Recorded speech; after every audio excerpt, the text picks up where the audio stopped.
The gravy was just beginning to simmer when I heard my son David calculate the exact dollar amount my absence would bring to his life. He wasn't speaking in hushed, guilty whispers. There was no tremor of regret in his voice. He was sitting in my living room, drinking the scotch I had bought for his 42nd birthday, speaking to his sister at a volume that suggested I was already deaf or dead or simply irrelevant. "It's 4,000 square feet, Sarah," David said, the ice clinking against his glass. "In this market, the lot alone is worth 800. If we push her into that assisted living place out near Claire's sister, the equity covers my business loan, pays off your mortgage, and leaves plenty for the kids' college funds." I stood perfectly still in the hallway, holding a stack of the good silver forks I had spent the morning polishing. The metal felt cold against my palms. From the kitchen behind me, the familiar sense of Sunday afternoon filled the air. Roasted lamb, rosemary, garlic, and the rich, heavy smell of reduction sauce. For 40 years, this house had smelled exactly like this at 3 o'clock on a Sunday. I had cooked through fevers, through the exhaustion of early motherhood, through the quiet, suffocating loneliness of my marriage to their father, Arthur. I had cooked on the day after Arthur's funeral because David and Sarah had looked at me with hungry, expectant eyes, and I had believed, foolishly, that keeping the routine alive would keep the family from fracturing. "I just hate the drive out here," Sarah sighed. The leather sofa groaned as she shifted. "Every Sunday. It kills the whole weekend. Mark wants to start taking the boat out on Sundays, but you know how she gets if we try to cancel. She guilts me." "She doesn't guilt you, Sarah," Claire, David's wife, chimed in. Her voice had that brittle, practiced sweetness she used when she was about to say something cruel. "She just doesn't have a life outside of this house. We're doing her a favor by showing up. If we didn't come eat her roast, who would she even talk to? The wallpaper?" A soft ripple of laughter drifted down the hall. I did not drop the silver. I did not storm into the living room and demand an explanation. I did not cry.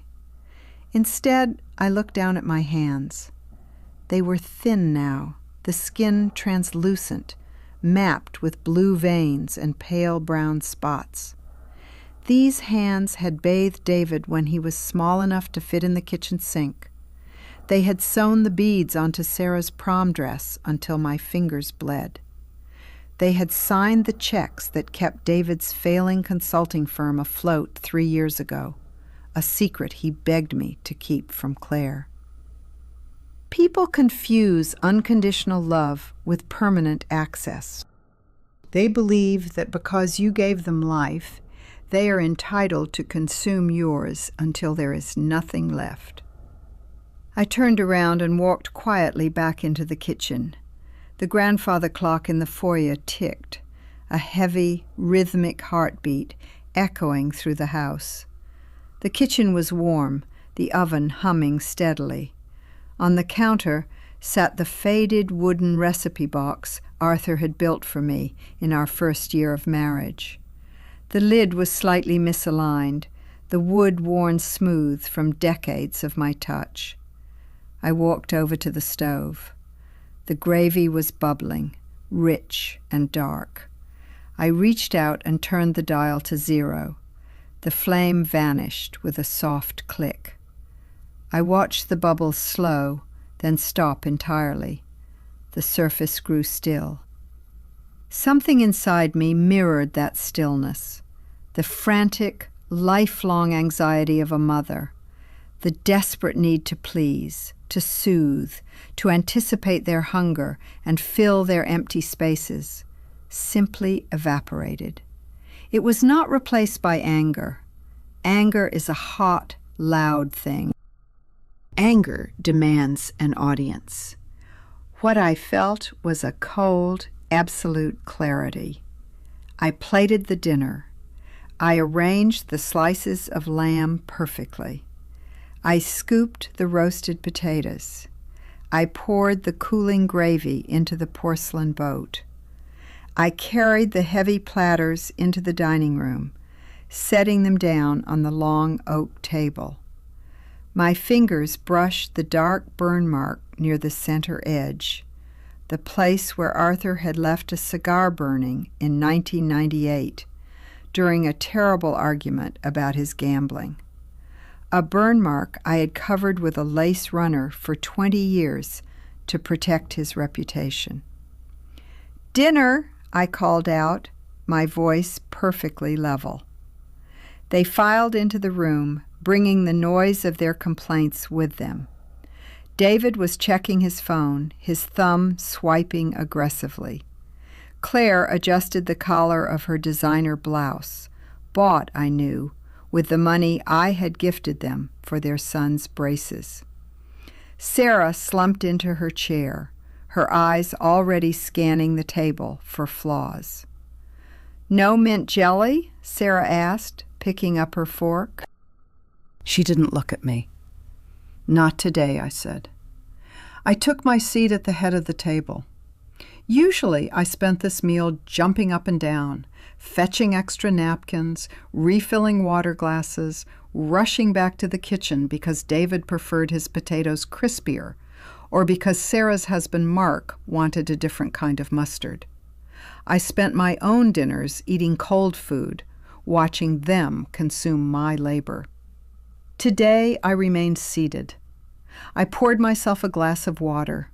I placed my hands gently in my lap, and I watched them. I watched David take a bite of the lamb, chew quickly, and swallow without tasting it. I watched Claire subtly wipe the rim of her water glass with her napkin, as if my home was fundamentally unclean. I watched Sarah feed pieces of potato to her golden retriever under the table, despite my years of asking her not to ruin the antique Persian rug. "So, Mom," David said, his mouth half full. He finally looked up at me, pasting on the charming, boyish smile he used when he was setting a trap. "Claire and I were talking. This house is just getting to be too much for you, isn't it? The stairs, the upkeep. We were thinking it might be time to start looking at a transition plan." "A transition plan," I repeated softly. "Just something modern, single level, with professional care staff around, just in case," Claire added, leaning forward, her eyes wide with manufactured concern.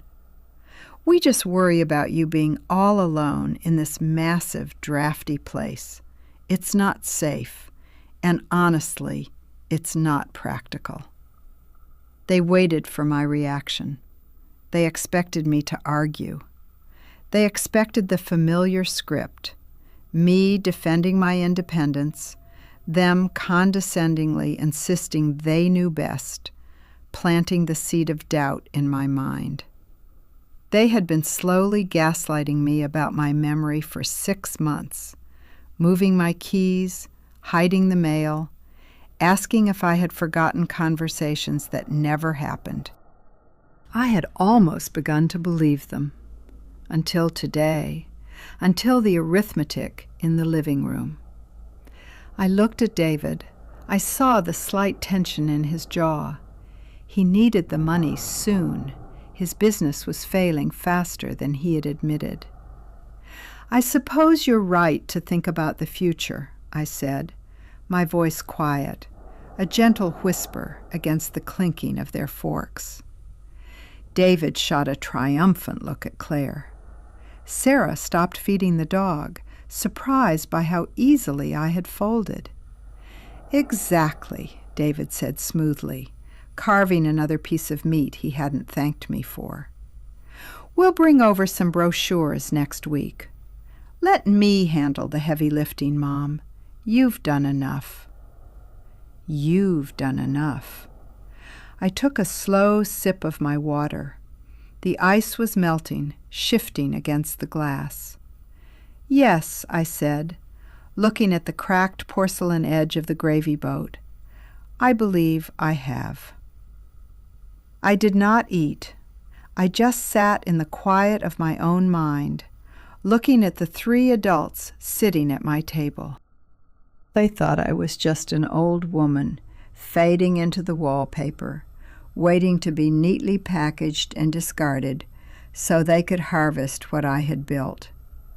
They didn't realize they were eating the last meal I would ever cook for them. And they had no idea that tomorrow morning I had an appointment with Arthur's estate lawyer. They left at exactly 5:15. They always did. Sarah was the first to stand, stretching her arms above her head, as if eating the meal I had prepared had been physically exhausting. Mark had texted her twice. She made sure to mention this, sighing heavily as she gathered her designer handbag. "Great roast, Mom," David said, offering a cursory pat on my shoulder as he passed my chair. It was the physical equivalent of a participation trophy. "I'll call you Wednesday about those brochures. Don't start moving any heavy boxes in the attic, okay? We don't need you falling." "I won't," I replied, looking at the congealing grease on his empty plate. Claire offered her standard air kiss goodbye, ensuring her lips never actually made contact with my cheek. "Bye, darling. Rest up." I stood in the foyer and watched through the sidelight window as their cars pulled out of the driveway. Sarah's taillights vanished down the tree-lined street, followed closely by David's oversized SUV. The silence that settled over the house afterward wasn't peaceful.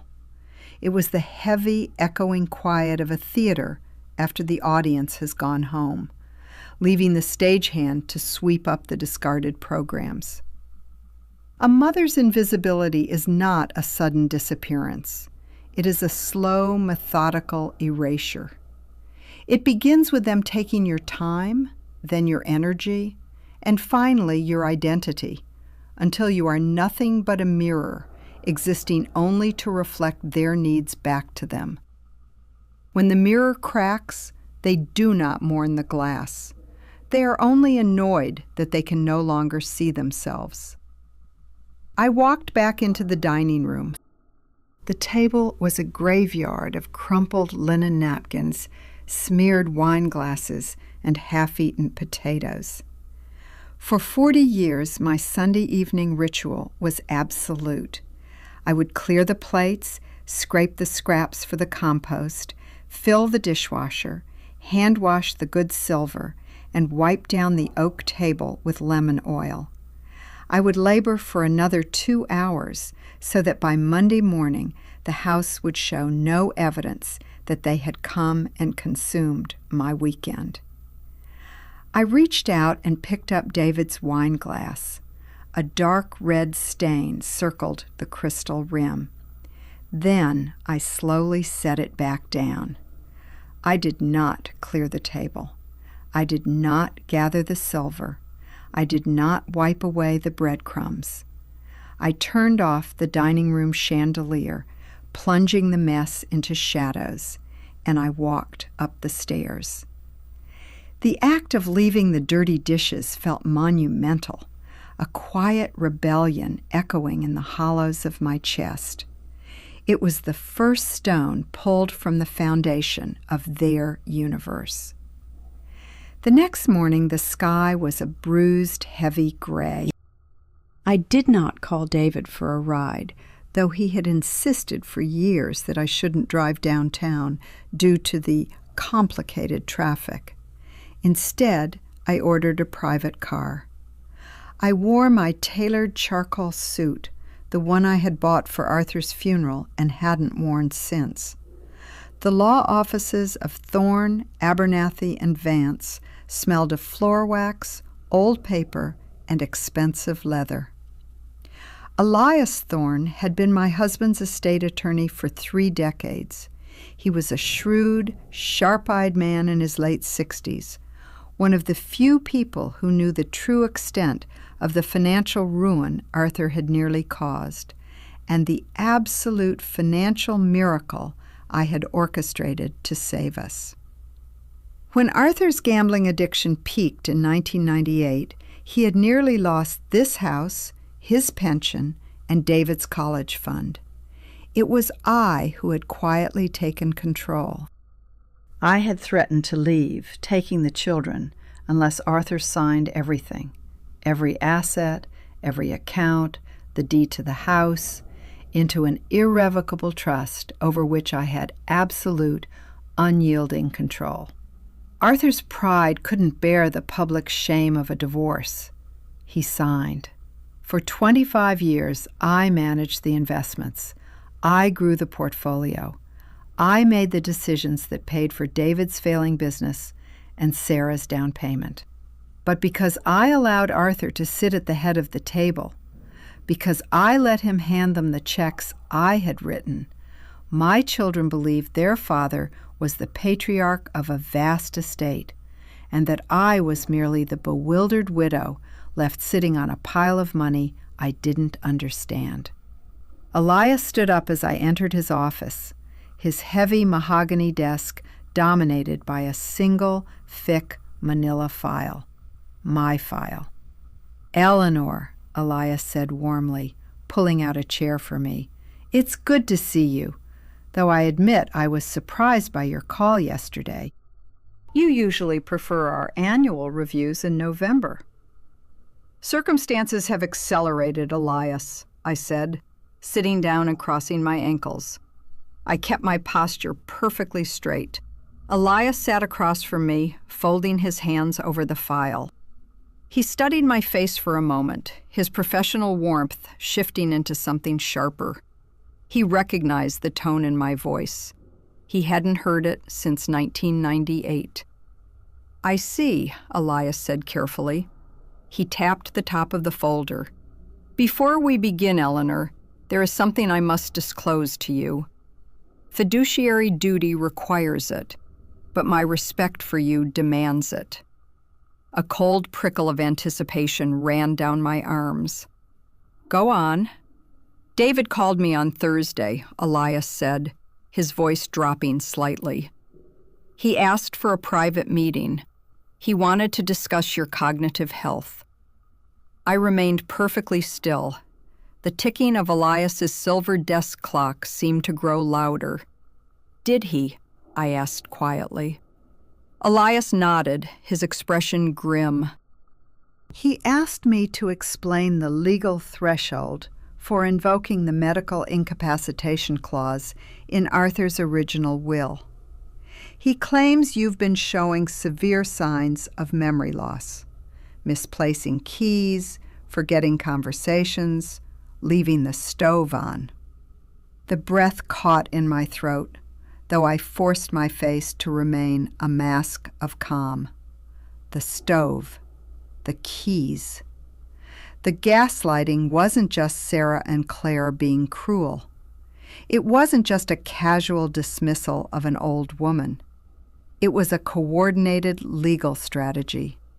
David wasn't waiting for me to agree to the transition plan and move into a home.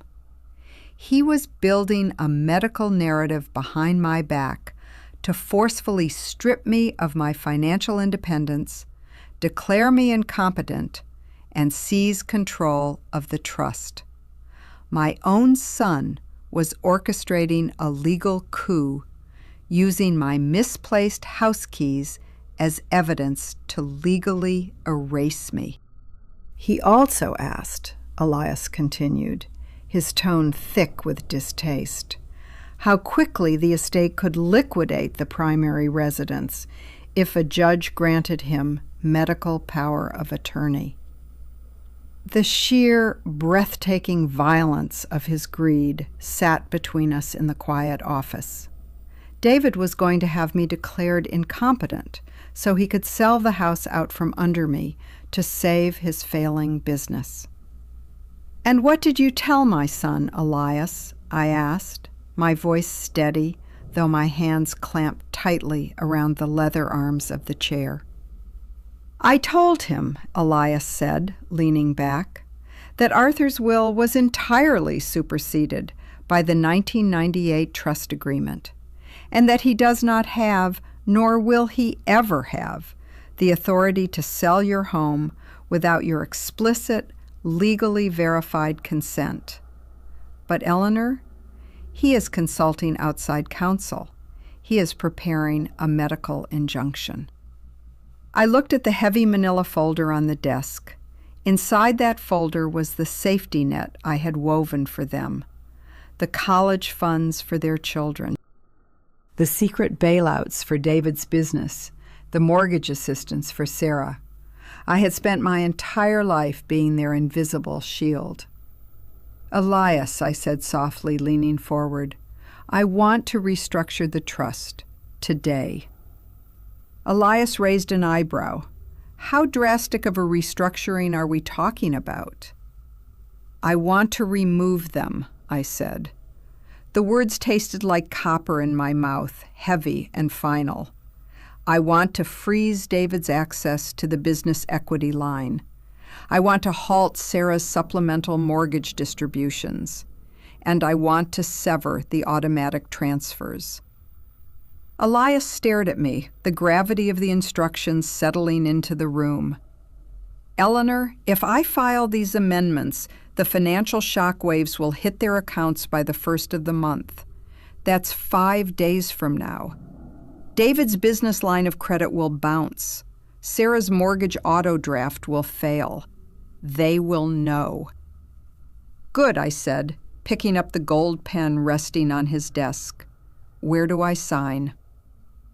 The drive home was quiet.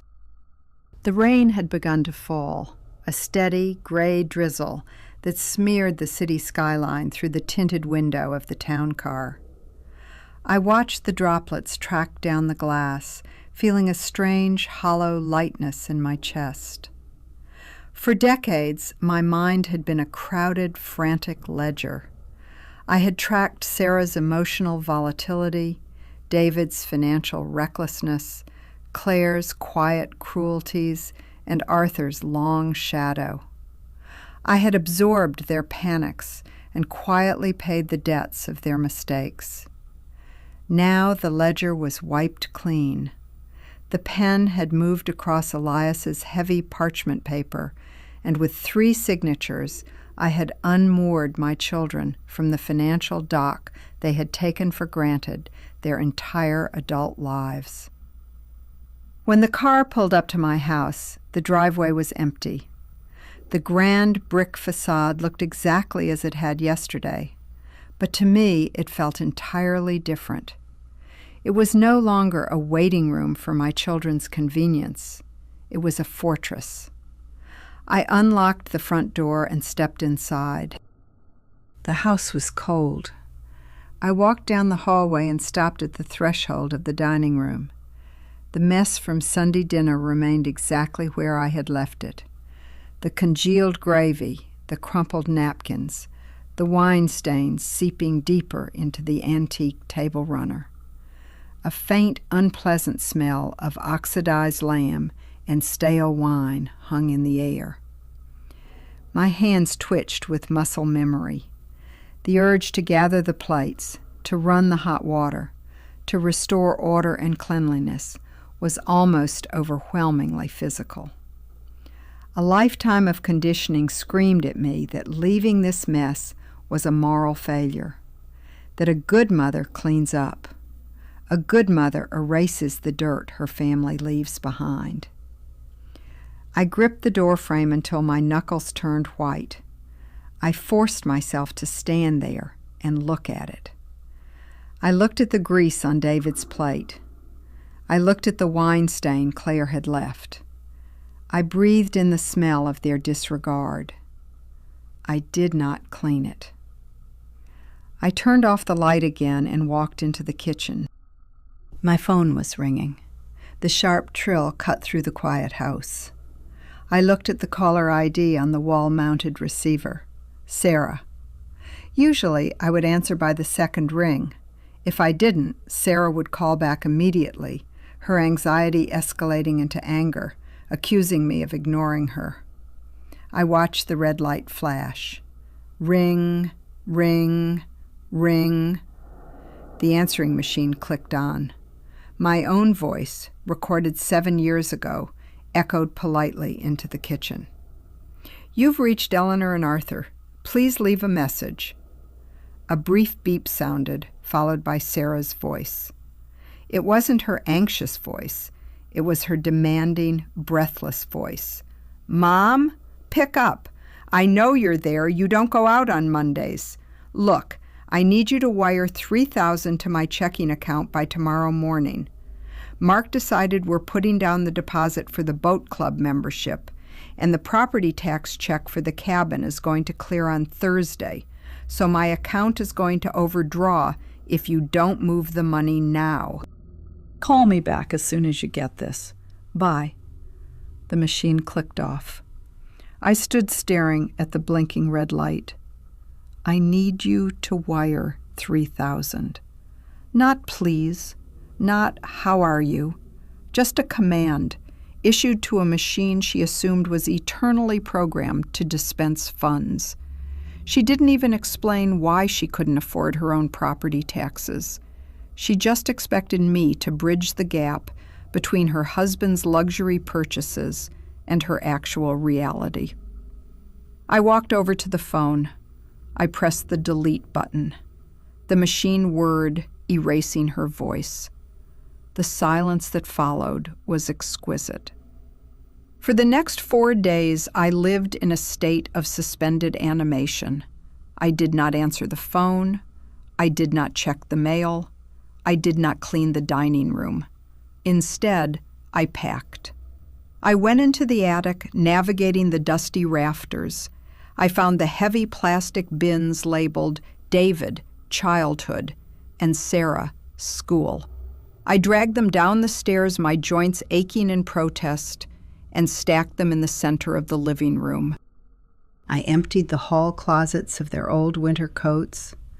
I cleared out the guest bedrooms, rooms I had maintained as shrines to their adolescence, complete with their old debate trophies and forgotten posters. I stripped the beds they slept in twice a year. I boxed up the expensive crystal Claire had stored in my basement because she didn't have the cabinet space in her own home. I gathered every physical remnant of their existence in my house and built a fortress of cardboard and plastic in the front hallway. By Thursday evening, the house was fundamentally transformed. It felt vast. It felt empty. It felt entirely mine. Friday was the first of the month. I woke up at 6 a.m. I brewed a pot of strong black coffee, poured it into my favorite cracked porcelain mug, and sat in the armchair by the front window. Outside, the neighborhood was waking up. Sprinklers hissed across manicured lawns. A dog barked in the distance. I placed my cell phone on the small table next to me. At exactly 8:14 a.m., the screen lit up. David. I took a slow sip of my coffee. The phone buzzed aggressively against the wood. It stopped. 30 seconds later, it started again. David. I let it ring. At 8:22 a.m., the landline in the kitchen began to scream. I didn't move. At 8:35 a.m., my cell phone buzzed again. This time, it was a text message. I leaned over and tapped the screen. David. Mom, pick up your phone right now. Something is wrong with the bank. The business equity transfer was declined. I'm at the branch and the manager is telling me the account is frozen. Did you forget a signature on something? Call me. I set the phone back down. I did not reply. At 8:50 a.m., the text messages changed tone. David. Mom, this isn't funny. I have payroll on Monday. Call me now. At 9:15 a.m., Sarah's name flashed across the screen. I watched it ring until it went to voicemail. 2 minutes later, a text arrived. Sarah, Mom, why didn't you wire the money for the boat club? My mortgage auto draft just bounced. The bank charged me a $40 fee. Where are you? Are you not reading my messages? The panic was setting in. The invisible foundation they had stood upon their entire lives had suddenly, inexplicably, dissolved beneath their feet, and they were in free fall. I picked up the phone. I opened the group chat that contained David, Sarah, and Claire. The chat they usually use to coordinate who was bringing the wine to Sunday dinner or to complain about traffic. I typed a single sentence. The bank accounts are functioning exactly as I instructed. I pressed send. Then I turned off the phone, placed it in the drawer of the side table, and turned the key. I stood up, smoothed the skirt of my dress, and looked out the window. It would take David roughly 25 minutes to drive from the downtown bank branch to my house. He would break every speed limit. He would be furious. He would be terrified. And for the first time in his life, he would have to look at me, truly look at me, and realize that I was not a ghost haunting my own house. I was the architect of his reality, and I had just changed the locks. It took David exactly 22 minutes. I heard the screech of his tires before I saw his car. The heavy SUV vaulted over the dip at the end of the driveway, the suspension groaning as he slammed on the brakes. He didn't bother pulling into the garage. He left the car angled haphazardly across the paving stones, the driver's side door swinging open. He marched up the front steps, his face flushed a dark mottled red. The heavy brass knocker pounded against the wood. Once, twice, 3 times. "Mom, open the door!" His voice was thick with panic and rage, the kind of booming authority he used when reprimanding a subordinate at his firm. It was a voice designed to make women shrink. I did not shrink. I stood in the foyer, adjusting the cuffs of my cardigan. I took a deep, slow breath, letting the frantic energy of his pounding wash over me and drain away into the floorboards. I turned the deadbolt and pulled the door open. David nearly stumbled forward, his fist raised to knock again. He caught himself, his chest heaving under his expensive Italian suit. His eyes darted over me, frantic and disoriented. He expected me to look confused, apologetic, perhaps holding a trembling hand to my chest in the face of his anger. Instead, I looked at him with the placid, mild interest one might afford a stranger asking for directions. "What did you do?" he demanded, his voice cracking slightly on the final word. He pushed past me into the hallway, bringing the smell of cold sweat and expensive cologne into the house. "I just sat in Jerry Mitchell's office at the bank for 45 minutes while he explained to me that my mother, revoked my signatory access to the business line. He looked at me like I was a criminal, Mom." Do you have any idea how humiliating that was? "Jerry is a professional, David," I said calmly, closing the front door behind him. The heavy latch clicked into place, sealing us in. I'm sure he remained perfectly polite. David spun around, his eyes wild. "Polite? I have $40,000 in vendor invoices due by Tuesday. My payroll processor pulls on Monday morning. If that equity line isn't open, I can't pay my staff. The business goes under, Mom, under.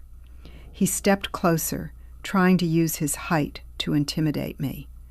Now, I don't know what kind of senior moment you're having, or if you just misunderstood some paperwork Elias sent you, but you need to call Jerry right now and undo this. Senior moment, even now. Even while his financial survival hung entirely by my thread, he could only rationalize my actions by assuming my brain was decaying. He could not fathom that I had outplayed him. I didn't misunderstand the paperwork, David, I said softly, walking past him toward the living room. I drafted it. He froze. What? I met with Elias on Monday, I explained, sitting down in my armchair. I folded my hands in my lap. I directed him to restructure the trust. The business equity line has been permanently closed. The collateral, my house, has been unlinked from your corporate accounts. Your financial obligations are now entirely your own. David stared at me.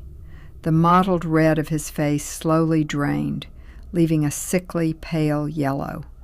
The anger was evaporating, replaced by a cold, sudden terror.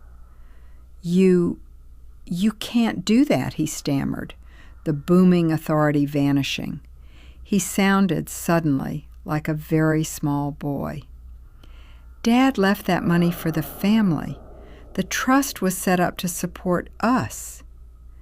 Your father, I said, my voice dropping to a dangerous, icy whisper, left nothing.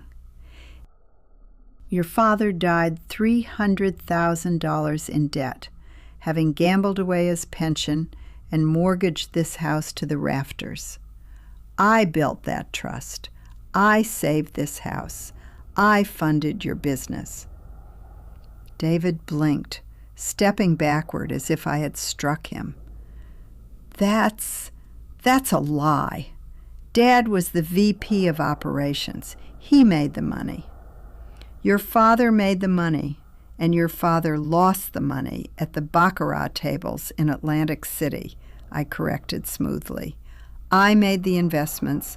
I covered the margins. I maintained the illusion of his success so that you and Sarah wouldn't have to carry the shame of his failures, a shame I have carried for 25 years. I paused, letting the silence expand between us. David was breathing heavily, his eyes darting around the room as if looking for an exit from this new, horrifying reality. He noticed the boxes. He looked at the towering stacks of cardboard and plastic bins lining the wall of the hallway. David, childhood. Claire, Crystal. "What is this?" he asked, his voice trembling. Are you moving?" "No," I replied. "You are." "What?" "Those are your belongings," I said, gesturing to the boxes. "I spent the week clearing out the attic and the guest rooms. I no longer wish to serve as a free storage facility for your excess baggage. You will take them with you when you leave today." David looked from the boxes back to me. His mind was struggling to process the collapse of his entire world order. The mother he had deemed incompetent, the woman he had planned to legally erase so he could sell her house, had just quietly dismantled his life with a few signatures.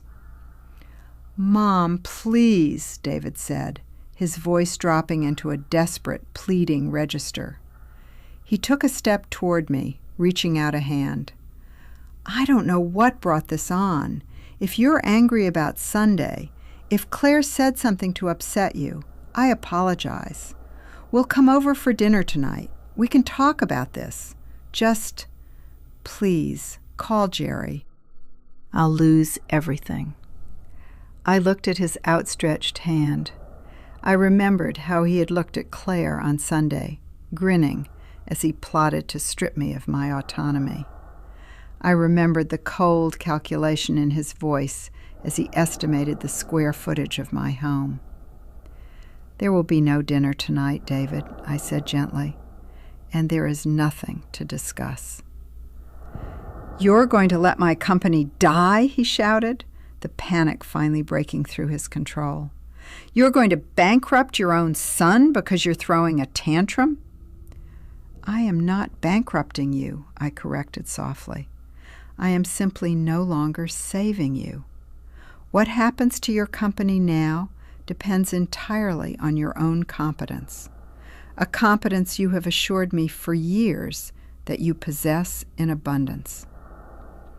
David stared at me, his chest heaving. The realization hit him, heavy and suffocating. I was not going to break. The safety net was gone, and he was falling. Just then, the sound of heavy footsteps echoed on the front porch. The door, which David had failed to lock, burst open. Sarah stood in the doorway, drenched in rain, her hair plastered to her cheeks. She was holding her cell phone like a weapon. "What the hell is going on?" Sarah shrieked, her voice echoing off the foyer walls. She spotted David, then zeroed in on me. "Mom, did you get my texts? My account is overdrawn. Mark is losing his mind. The boat club is threatening to give our slip to someone else. Why didn't you wire the money?" David slowly turned to look at his sister. His face was a mask of utter devastation. "She cut us off, Sarah," David whispered, his voice hollow. "She cut us off." Sarah stopped dead in her tracks. The rain dripped from her coat onto the antique rug she had so casually allowed her dog to ruin just days ago. She looked at me, her eyes wide. What is he talking about? I remained seated in my armchair. I smoothed the fabric of my skirt, feeling the profound, terrifying weight of the power I had reclaimed. "It means," I said clearly, looking at both of my children, "that the bank is closed, and so is this house." Sarah's mouth opened, but no sound came out. She looked at David, hoping for a contradiction, a reassurance that this was a misunderstanding. But David was staring at the floor, his hands shoved deep into his pockets, looking smaller than I had seen him since he was a teenager, caught forging a report card. "Cut us off?" Sarah finally managed, her voice shrill, rising in pitch as the panic took hold. "What do you mean, cut us off? Mom, the mortgage draft failed. If I don't get that money by the 5th, the bank applies a late penalty. Mark is going to kill me."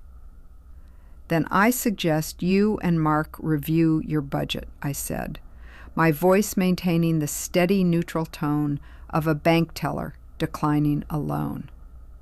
"Our budget?" Sarah spat out the word as if it were a slur. "Mom, we can't afford the cabin property taxes and the house mortgage on Mark's salary. You know that. That's why the trust supplements it. You can't just stop it without warning." "Actually, Sarah, I can," I replied, shifting slightly in my chair. "The trust is fully discretionary, my discretion. I have decided that supplementing the lifestyle of a man who complains about losing his Sundays to eat my free food is no longer a prudent investment." Sarah recoiled. The color drained from her face as the echo of her own words from Sunday afternoon hit her. "She guilts me. It kills the whole weekend." She looked at David, realization dawning. You heard us." "I heard you," I confirmed softly. "I heard David pricing my home by the square foot. I heard Claire suggesting I'd be better off talking to the wallpaper in an assisted living facility. And I heard you agreeing with them." The silence that followed was dense, suffocating. The air in the room felt thick, heavy with the unsaid resentments of decades suddenly laid bare on the Persian rug. Sarah's eyes filled with tears, but they were not tears of remorse. They were tears of pure, defensive panic. "Mom, we didn't mean it like that. We were just venting. You know how Claire is. She just talks. We were worried about you. You've been forgetting things." "I haven't forgotten a single thing in 20 years, Sarah," I said, my voice hardening just enough to make her flinch. "I haven't forgotten the $3,000 I wired you when Mark accidentally maxed out the credit cards in Vegas. I haven't forgotten the down payment on your house.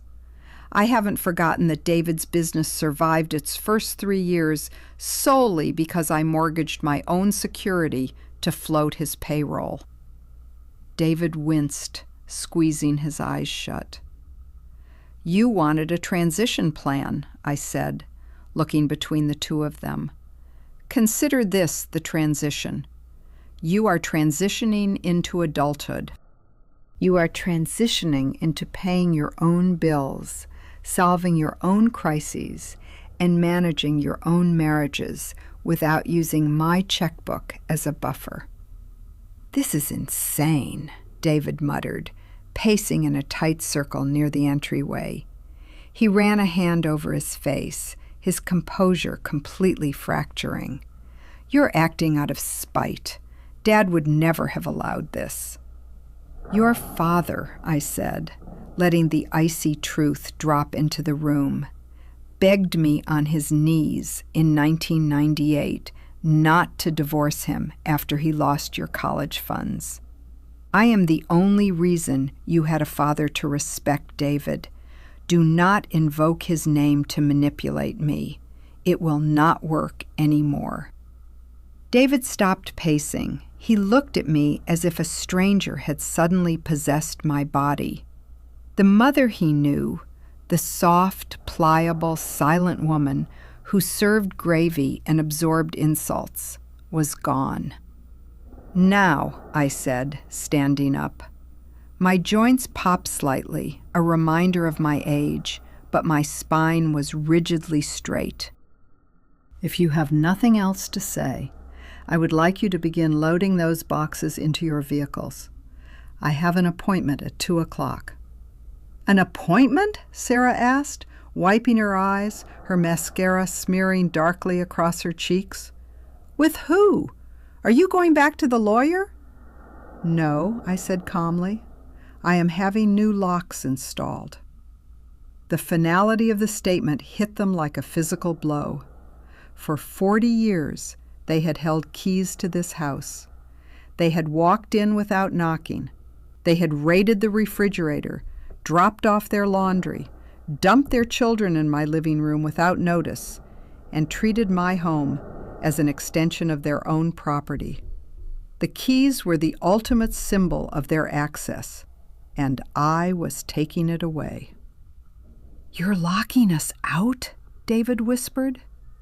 "I am securing my property," I corrected. "You may visit when invited, just as I do with your homes." "Mom, please," Sarah sobbed, finally breaking down. She crossed the room and tried to grab my hands, but I smoothly stepped back, denying her the physical comfort she had weaponized against me so many times before. "Please, Mark is going to leave me if we lose the cabin. You know how he gets. He blames me for everything. I need that money." I looked at my daughter. I saw the genuine fear in her eyes. I knew Mark's temper.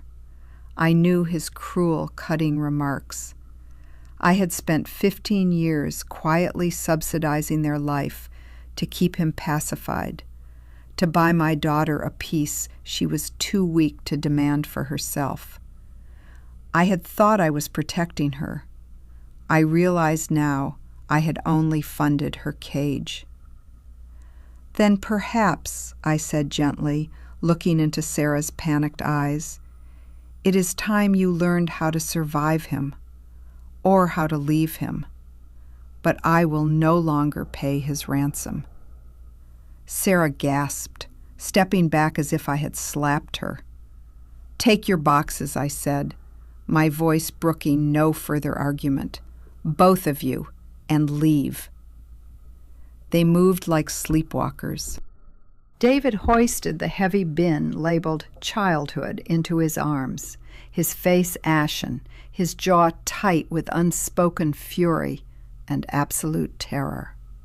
Sarah grabbed a box of winter coats, sobbing quietly, her shoulders shaking with the realization that the bank vault had permanently closed. I stood in the doorway and watched them carry their lives out of my house. The rain had intensified, soaking their clothes, ruining the cardboard boxes. David struggled to fit the bins into the back of his SUV, cursing loudly as one of them slipped, spilling old baseball trophies onto the wet pavement. They didn't look back at me.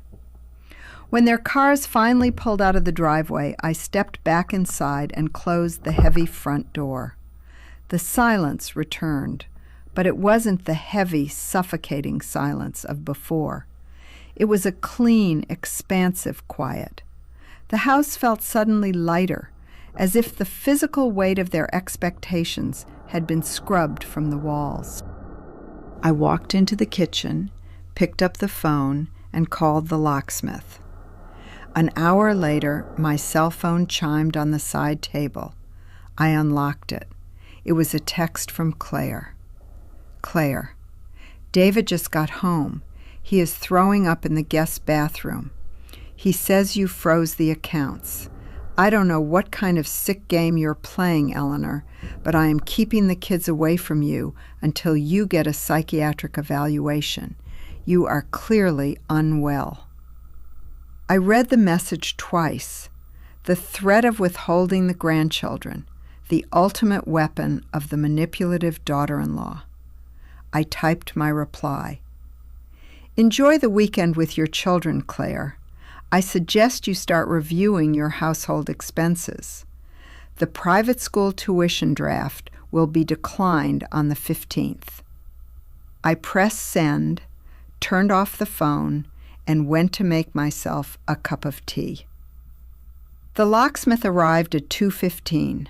He was a quiet, burly man named Thomas, with calloused hands and a tool belt that clinked softly as he worked. I stood in the foyer, watching him dismantle the heavy brass deadbolt on the front door. The mechanism came away with a hollow crunch, exposing the raw, splintered wood beneath. For 40 years, the old lock had yielded to Arthur's drunken, late-night fumbling. It had clicked open for David when he was a teenager, sneaking back in after curfew. It had turned easily for Sarah when she arrived unannounced to drop off a load of laundry she claimed her machine couldn't handle. That lock had been a sieve. "Going with the high-security cylinder, ma'am?" Thomas asked, holding up the heavy brush steel fixture I had requested. "Good choice. Nobody's bumping this one. They'd need a drill and an hour to get through it." "Exactly what I want," I said, offering a polite smile. By 4 o'clock, the house was sealed. New deadbolts on the front door, the back kitchen door, the side garage entrance, and the sliding glass doors on the patio. I tipped Thomas generously, locked the door behind him, and held the heavy, unfamiliar new keys in my palm. They felt cold. They felt solid. They felt like power. I walked into the kitchen and set the kettle on the stove. As I waited for the water to boil, I looked out the window at the darkening sky. The rain had stopped, leaving the manicured lawns of my neighborhood looking impossibly green and entirely indifferent to the tectonic shift that had just occurred within my walls. The silence of the house was absolute. No ringing phones, no demanding texts. The cell phone remained turned off in the drawer. The landline was unplugged from the wall. I had severed the oxygen line to their crises, and I knew exactly what was happening in their homes. Right now, David was likely sitting at his dining room table, surrounded by unpaid vendor invoices, while Claire screamed at him about the private school tuition. Sarah was probably locked in her bathroom, weeping, while Mark paced the hallway, demanding to know why the money hadn't appeared in their account. They were experiencing the agonizing friction of reality, a reality I had smoothed over for decades with a checkbook and silent endurance. The kettle whistled. I poured the hot water over a bag of chamomile tea, letting the floral scent rise in the steam. I picked up my cup and walked out of the kitchen, down the hall, and stopped at the door of Arthur's old study. I hadn't been in this room for over a year. Since Arthur died, I had kept the door shut. The housekeeper dusted it once a month, but otherwise it remained a museum dedicated to a man who had demanded total reverence while secretly dismantling our security. I turned the brass knob and pushed the door open. The room smelled of stale cigar smoke, leather polish, and old paper. The heavy mahogany desk sat in the center of the room, flanked by floor-to-ceiling bookshelves. Above the fireplace hung a large frame portrait of Arthur, taken shortly after he was promoted to Vice President of Operations. He looked handsome, stern, and entirely in control. It was a brilliant performance. I walked over to the portrait and looked up at his arrogant, unyielding eyes. "They know," I whispered to the empty room. "They don't know everything yet, but they know you didn't leave them the empire they thought you did." Arthur had always insisted that David and Sarah believe he was the sole provider, the financial genius, the undisputed patriarch. Even after I took control of the trust to save us from his gambling debts, he demanded that his image remain pristine.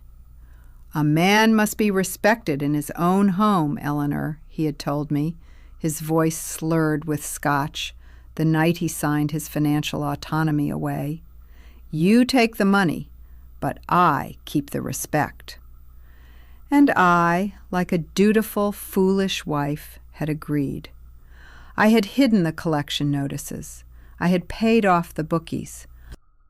I had smiled at his corporate dinners while quietly managing the investments that actually kept us afloat. I had let my children idolize a myth, while I became the invisible drudge who merely polished the silver. I set my teacup on the edge of his mahogany desk. I opened the middle drawer. It was filled with his old pens, unused monogrammed stationery, and a few silver paperweights.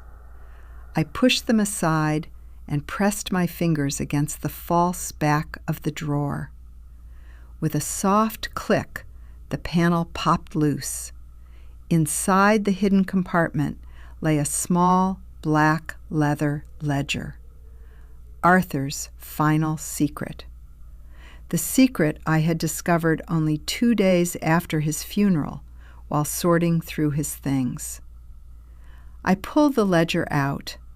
The leather was soft, worn from use.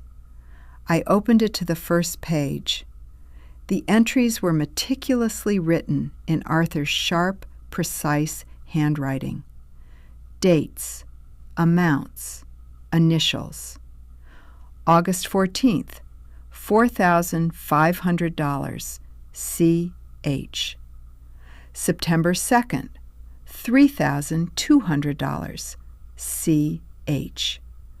November 18th, $6,000, C.H.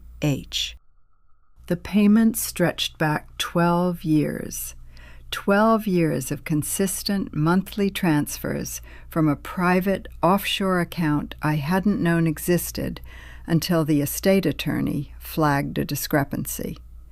Hundreds of thousands of dollars funneled away, quietly, methodically. The initials CH belonged to Cynthia Hayes. Cynthia Hayes was the woman Arthur had been sleeping with for the last 12 years of his life. She was a real estate agent. She was 20 years younger than I was, and, as I had discovered upon a discreet investigation by a private detective I hired after Arthur's death, she was the woman who had convinced Arthur to siphon money out of the business accounts before I locked them into the trust. He hadn't gambled all of the missing money. He had hidden it. He had bought Cynthia a condo in Florida. He had paid for her daughter's college tuition. While I was clipping coupons and agonizing over the grocery budget in the late 90s to save David's college fund, Arthur was buying diamond tennis bracelets for a woman who lived 3 zip codes away. I traced my finger over the final entry. May 1st, $10,000, C.H. He had written that check 4 days before his massive heart attack. I closed the ledger. I did not feel the searing, white-hot agony of betrayal. I had processed that grief 2 years ago, alone in this room, crying until I vomited onto the Persian rug. The betrayal was an old, cold scar now. What I felt now was strategy. David and Sarah idolized their father. They believed Arthur was a titan of industry, a man of absolute moral authority. They believed my current actions were a desecration of his legacy. "Dad would never have allowed this," David had yelled. I picked up my tea. The liquid was lukewarm now, but I drank it anyway. I had protected Arthur's reputation in death just as fiercely as I had in life. I had burned the private detective's report. I had hidden the ledger. I had allowed David to give a eulogy that painted Arthur as a saint, standing in the front pew in my black veil, holding the terrible, rotting truth inside my own chest so they wouldn't have to suffer. But a fortress cannot be built on a foundation of lies. If they wanted to declare me incompetent, if they wanted to challenge my authority over the trust by invoking their father's memory in probate court, I would have to destroy the saint they were praying to. I tucked the black leather ledger into the pocket of my cardigan. Monday morning was going to be very interesting. Sunday passed with a profound, terrifying stillness. For 40 years, Sunday was the axis upon which my week rotated. It was a day of frantic preparation, heavy roasting pans, perfectly timed side dishes, and the chaotic invasion of my children. By 3 o'clock, the house usually smelled of rosemary and obligation. This Sunday, I ate a slice of toast with marmalade at noon. I sat in the sunroom, reading a mystery novel I had bought 3 years ago, but never had the energy to open. The house smelled of nothing but lemon polish and quiet. At exactly 3 o'clock, I felt a phantom tightness in my chest. My body, conditioned by decades of stress, expected the doorbell to ring. It expected Sarah's complaints and David's condescension. It expected Sarah's complaints and David's condescension. But the bell did not ring. The new locks held fast. On Monday morning, the true assault began.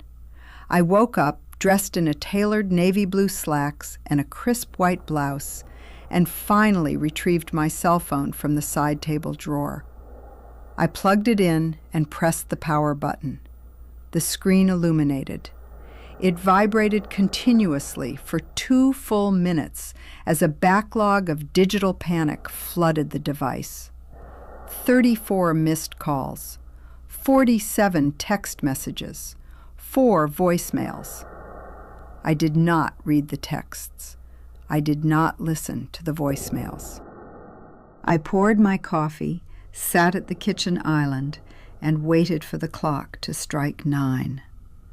At 9:02 a.m., the phone buzzed. Incoming call, Elias Thorne. I picked it up. "Good morning, Elias." "Eleanor," Elias said, his voice unusually strained. "I hope you are sitting down. We have a situation." "I assume David has called you," I replied smoothly, taking a sip of coffee. Elias sighed, a heavy, exhausted sound. "He hasn't just called me, Eleanor. He is sitting in the conference room down the hall from my office, and he has brought a lawyer with him, a litigator named Marcus Vance. He's aggressive, and he's filed an emergency petition." I set my mug down. The porcelain clicked sharply against the granite counter. "A petition for what?" "A temporary injunction to freeze the trust," Elias explained, his lawyerly detachment slipping slightly. "He is alleging that you are experiencing acute cognitive decline and that your sudden, erratic financial decisions on Friday prove you are a danger to the estate's stability. They are requesting an immediate psychiatric evaluation and asking the court to grant David temporary conservatorship until the evaluation is complete." A cold, familiar fury bloomed in my chest. Not anger, fury. David was actually doing it. His business was sinking, his ego was bruised, and instead of taking responsibility for his failures, he was attempting to legally lobotomize his own mother to steal her checkbook. "On what grounds, Elias?" I asked, my voice steady, though my hands were gripping the edge of the counter.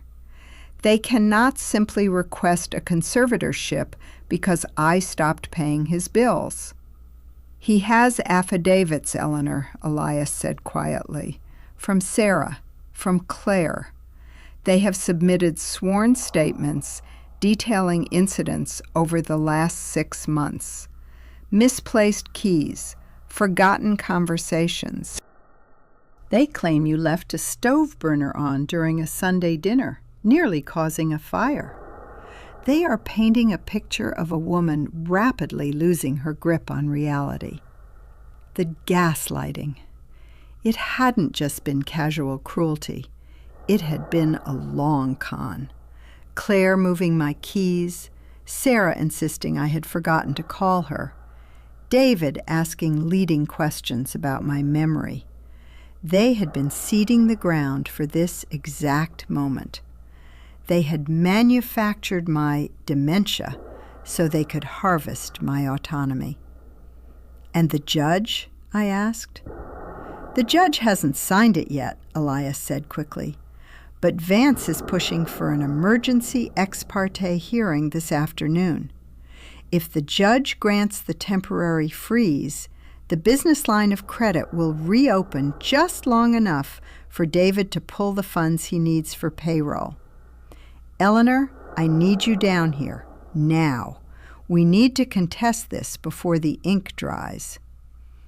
"I will be there in 30 minutes, I said. "Bring any medical records you have," Elias advised. "If you've seen a neurologist recently, we need those files." "I haven't seen a neurologist, Elias," I said, my voice hardening, "because there is absolutely nothing wrong with my mind. But I will bring something far more effective." I hung up the phone. I walked upstairs to the study. I retrieved the black leather ledger from my cardigan pocket. I placed it carefully into my leather handbag, alongside my reading glasses and a pen. Then I opened the wall safe hidden behind the painting of the harbor. I spun the dial, left, right, left, and pulled the heavy metal door open. Inside were the original trust documents from 1998. The documents Arthur had signed. The documents detailing the exact financial ruin he had caused. I placed those in the handbag as well. The drive downtown was a blur. The city moved around me, oblivious to the fact that I was heading into a war room to fight my own flesh and blood for the right to exist as a free woman. When I stepped off the elevator on the 14th floor of Elias's building, the receptionist immediately stood up, looking nervous. "Mrs. Vance, Mr. Thorne is waiting for you in conference room B," she stammered. I didn't thank her. I walked straight down the plushly carpeted hallway. I pushed open the heavy glass door of conference room B. Elias was sitting at the head of the long mahogany table, looking grim. Across from him sat David. Next to David was a man in a sharp, pinstriped suit, Marcus Vance, the litigator. David looked up as I entered. He looked exhausted. There were dark circles under his eyes, his hair was unkempt, and the arrogant swagger he usually carried was entirely absent. He looked like a man standing on the gallows, hoping the rope would snap.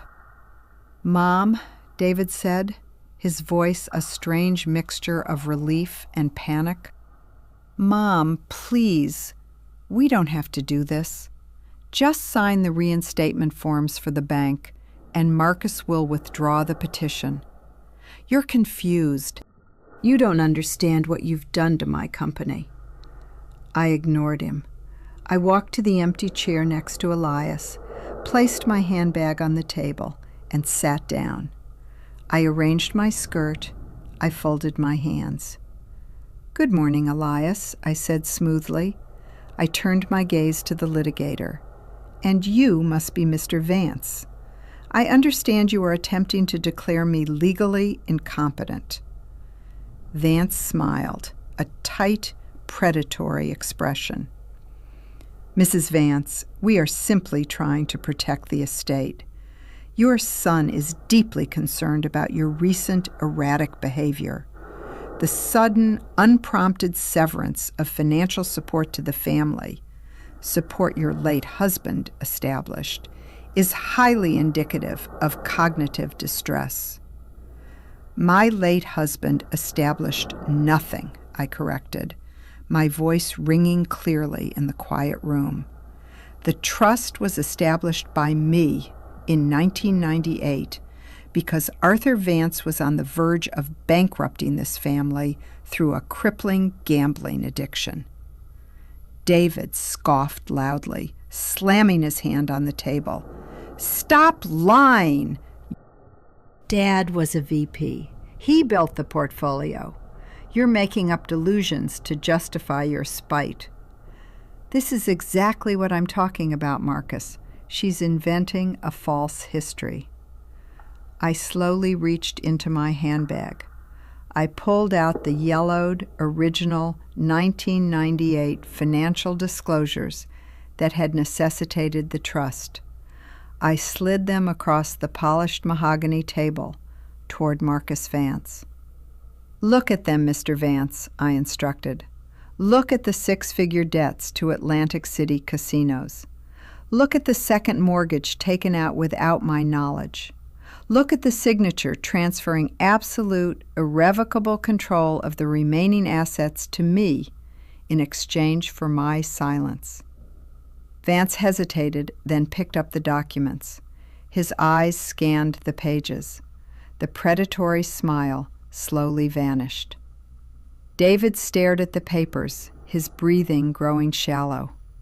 "What is that?" "Those are forged." "They are heavily notarized, David," Elias said quietly, speaking for the first time. I drafted them myself 25 years ago. Your mother saved you from ruin before you were old enough to vote." David blinked, the foundation of his reality cracking. "No, Dad wouldn't do that." "Your father did many things you are unaware of, David," I said softly.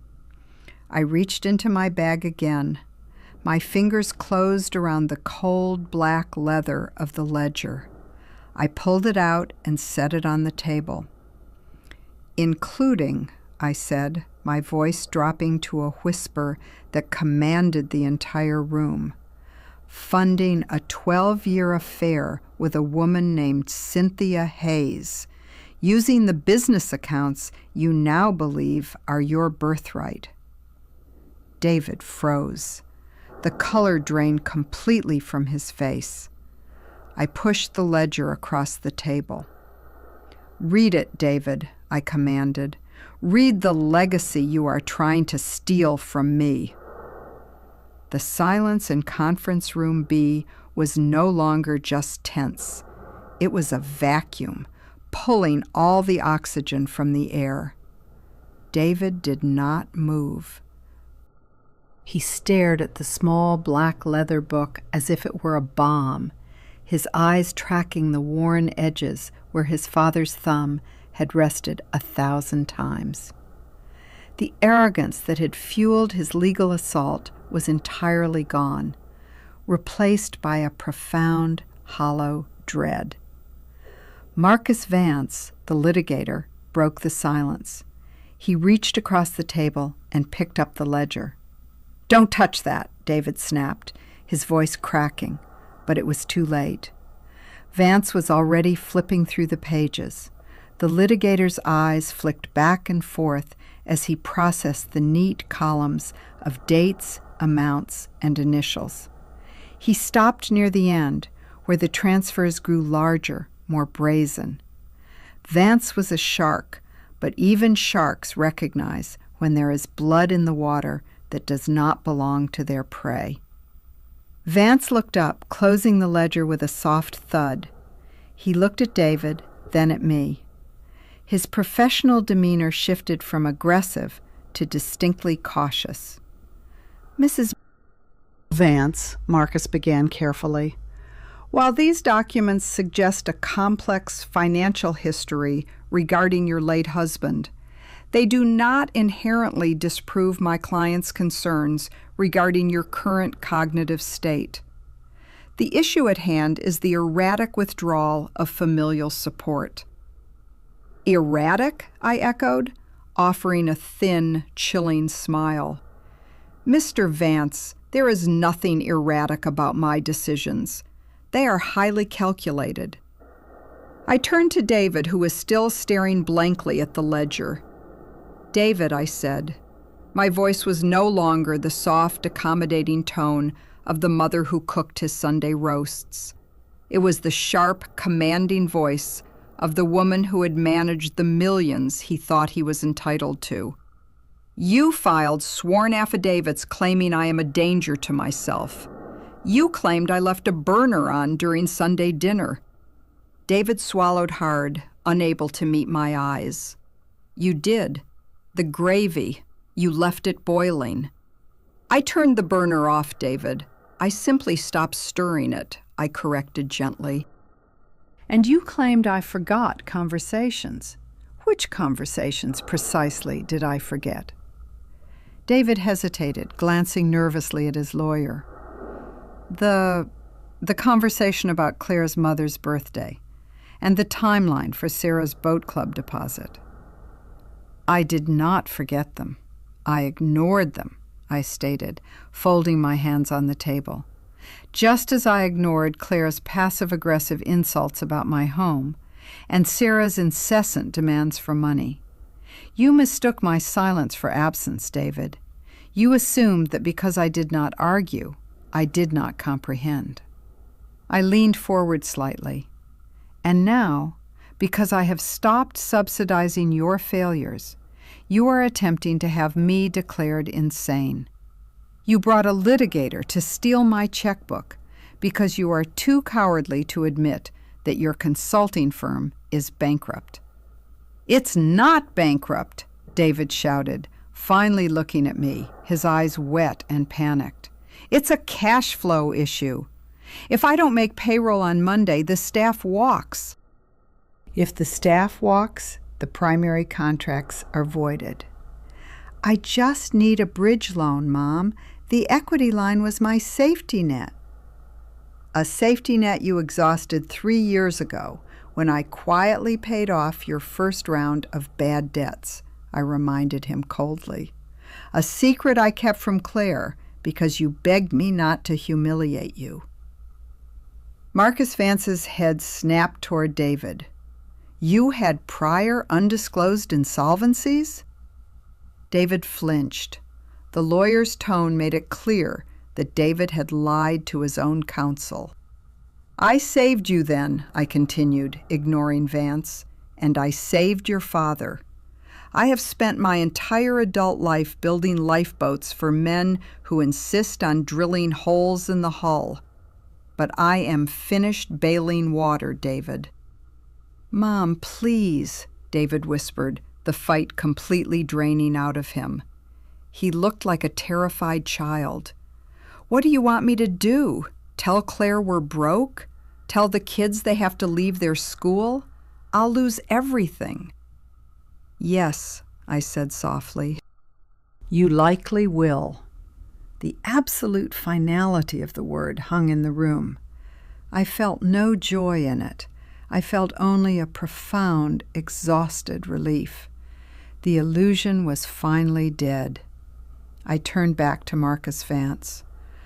"Mr. Vance," I said, my tone brisk and professional, "if you proceed with this petition for a conservatorship, I will not only contest it in open court, but I will submit both the 1998 insolvency records and this ledger into the public record as evidence of my long-standing, competent financial management of this estate." Vance's jaw tightened. He knew exactly what that meant. "Furthermore," I added, "I will countersue for frivolous litigation and elder harassment. I will subpoena the financial records of David's business to demonstrate that his motive is not my health, but his own impending bankruptcy. And I will ensure that the press coverage of Arthur Vance's legacy and his son's business practices is thorough." Vance looked at David. David was staring at the table, a single tear cutting a track down his pale cheek. The litigator closed his briefcase with a sharp click. "David," Vance said quietly but firmly, "we are withdrawing the petition." "What?" David gasped, looking up. "No, Marcus, you can't." "I can, and I am," Vance interrupted, standing up. "You misrepresented your financial history to me, and you clearly misrepresented your mother's cognitive state. This is a lost cause, and I will not be party to a malicious filing. My office will send you the bill for my time." Vance offered me a brief, respectful nod, the kind of nod one shark gives another, and walked out of the conference room. The heavy glass door swung shut behind him. Elias Thorne let out a long, slow breath, leaning back in his chair. He looked at me with a mixture of awe and profound sadness. David was alone. He sat frozen, the reality of his situation collapsing around him. The business was gone. The money was gone. The myth of his father was gone. And the mother he had treated like a ghost had just engineered his total defeat. "Mom," David croaked, his voice barely a whisper, "how could you do this to me?" I looked at my son. I saw the gray at his temples, the expensive suit he could no longer afford, the entitlement that had rotted him from the inside out. "I didn't do this to you, David," I said gently, standing up and retrieving my handbag. "I merely stopped protecting you from yourself." I turned to Elias. "Thank you, Elias. Please ensure the trust restructuring is fully finalized by the end of the day." "It's already done, Eleanor," Elias said quietly. I walked toward the door. I did not look back at David. I did not offer him a hug or a word of comfort or a promise to reconsider. The time for soothing his bruises was over. I pushed the glass door open and walked down the hallway, the sound of my heels clicking sharply against the polished marble floor. When I stepped out of the office building, the afternoon sun was shining. The air felt crisp and entirely clean. I took a deep breath, hailed a taxi, and gave the driver my address. The house was waiting for me, and for the first time in 40 years, I was going home to a place that belonged only to me. But my phone was vibrating again in my purse. I pulled it out. Sarah. I looked at the screen. David's crisis had been neutralized, but Sarah's reckoning was just beginning. I smiled, slid the phone back into my bag, and watched the city roll by. The taxi dropped me off at the end of my driveway. I walked up the path, the new keys a heavy, reassuring weight in my palm. The house stood silent and imposing in the late afternoon sun, the brickwork warm, the windows dark. As I approached the front door, I noticed a piece of white paper wedged into the door frame, fluttering slightly in the breeze. I pulled it loose. It was a note, written in Sarah's frantic, looping handwriting, the ink slightly smeared as if she had been crying when she wrote it. "Mom, Mark locked me out of the joint account. The bank called about the cabin taxes, and he found out the trust didn't transfer. He went crazy. He packed a bag and went to his brother's house. He says he's calling a lawyer tomorrow. Please, please call me back. I don't know what to do." I read the note twice. I folded it neatly into a square and slipped it into my pocket. I unlocked the high-security deadbolt, stepped inside, and closed the door behind me. The silence wrapped around me like a heavy, comforting blanket. Sarah's crisis was entirely predictable. Mark was a man who required a frictionless existence. He liked his boats, his golf memberships, and his pristine public image. He had married Sarah because she came with a built-in financial buffer that allowed him to live beyond his own earning potential. He tolerated her anxiety and her neediness only because I paid for the privilege. Without my money, Sarah was no longer a subsidized asset. She was a liability. And men like Mark discard liabilities. I walked into the kitchen and opened the refrigerator. It was beautifully, cleanly empty of their preferences. There was no oat milk for Sarah's specialized lattes. There were no imported cheeses for David's impromptu visits. There was only exactly what I wanted. I pulled out a small carton of cream, a carton of eggs, and a block of sharp cheddar. I was going to make myself an omelet. A quiet, simple meal that required no extravagant roasting pans or elaborate apologies. As I whisked the eggs, my mind drifted to Sarah. When she was 10 years old, she had accidentally broken Arthur's favorite crystal decanter. She had been terrified, hiding in her closet, sobbing uncontrollably. Arthur's temper was legendary, a cold, cutting fury that left permanent psychological scars. I had found her, wiped her tears, and told her I would handle it. I had swept up the glass, cut my finger in the process, and told Arthur I had dropped it while dusting. He hadn't spoken to me for 3 days. I had been absorbing the consequences of Sarah's mistakes for 30 years. I had taught her that survival meant finding someone stronger to stand in front of the firing squad. If I called her back now, if I wired the money to appease Mark, I would simply be reinforcing the lesson. I would be funding her fear. I poured the eggs into the hot butter. They sizzled softly. I did not call her. Tuesday morning arrived with a cool gray fog rolling off the river. I sat in the sunroom drinking coffee when a black town car pulled into the driveway. I watched over the rim of my cup as Claire stepped out. She was dressed perfectly, as always. A beige trench coat, immaculate hair, oversized sunglasses hiding her eyes. But her movements lacked their usual feline grace. She walked up the path quickly, her shoulders rigid. She didn't knock. She pressed the doorbell. I remained seated in the sunroom. The bell chimed again. Then the heavy brass knocker pounded against the door. "Eleanor!" Claire's voice was muffled through the thick wood, but the brittle edge of panic was unmistakable.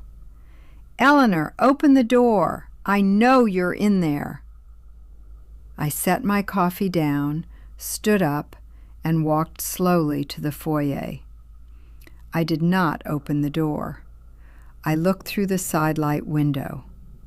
Claire was standing on the porch, her hands clutched tightly around her designer handbag. When she saw me through the glass, she stepped closer, tapping frantically on the pane.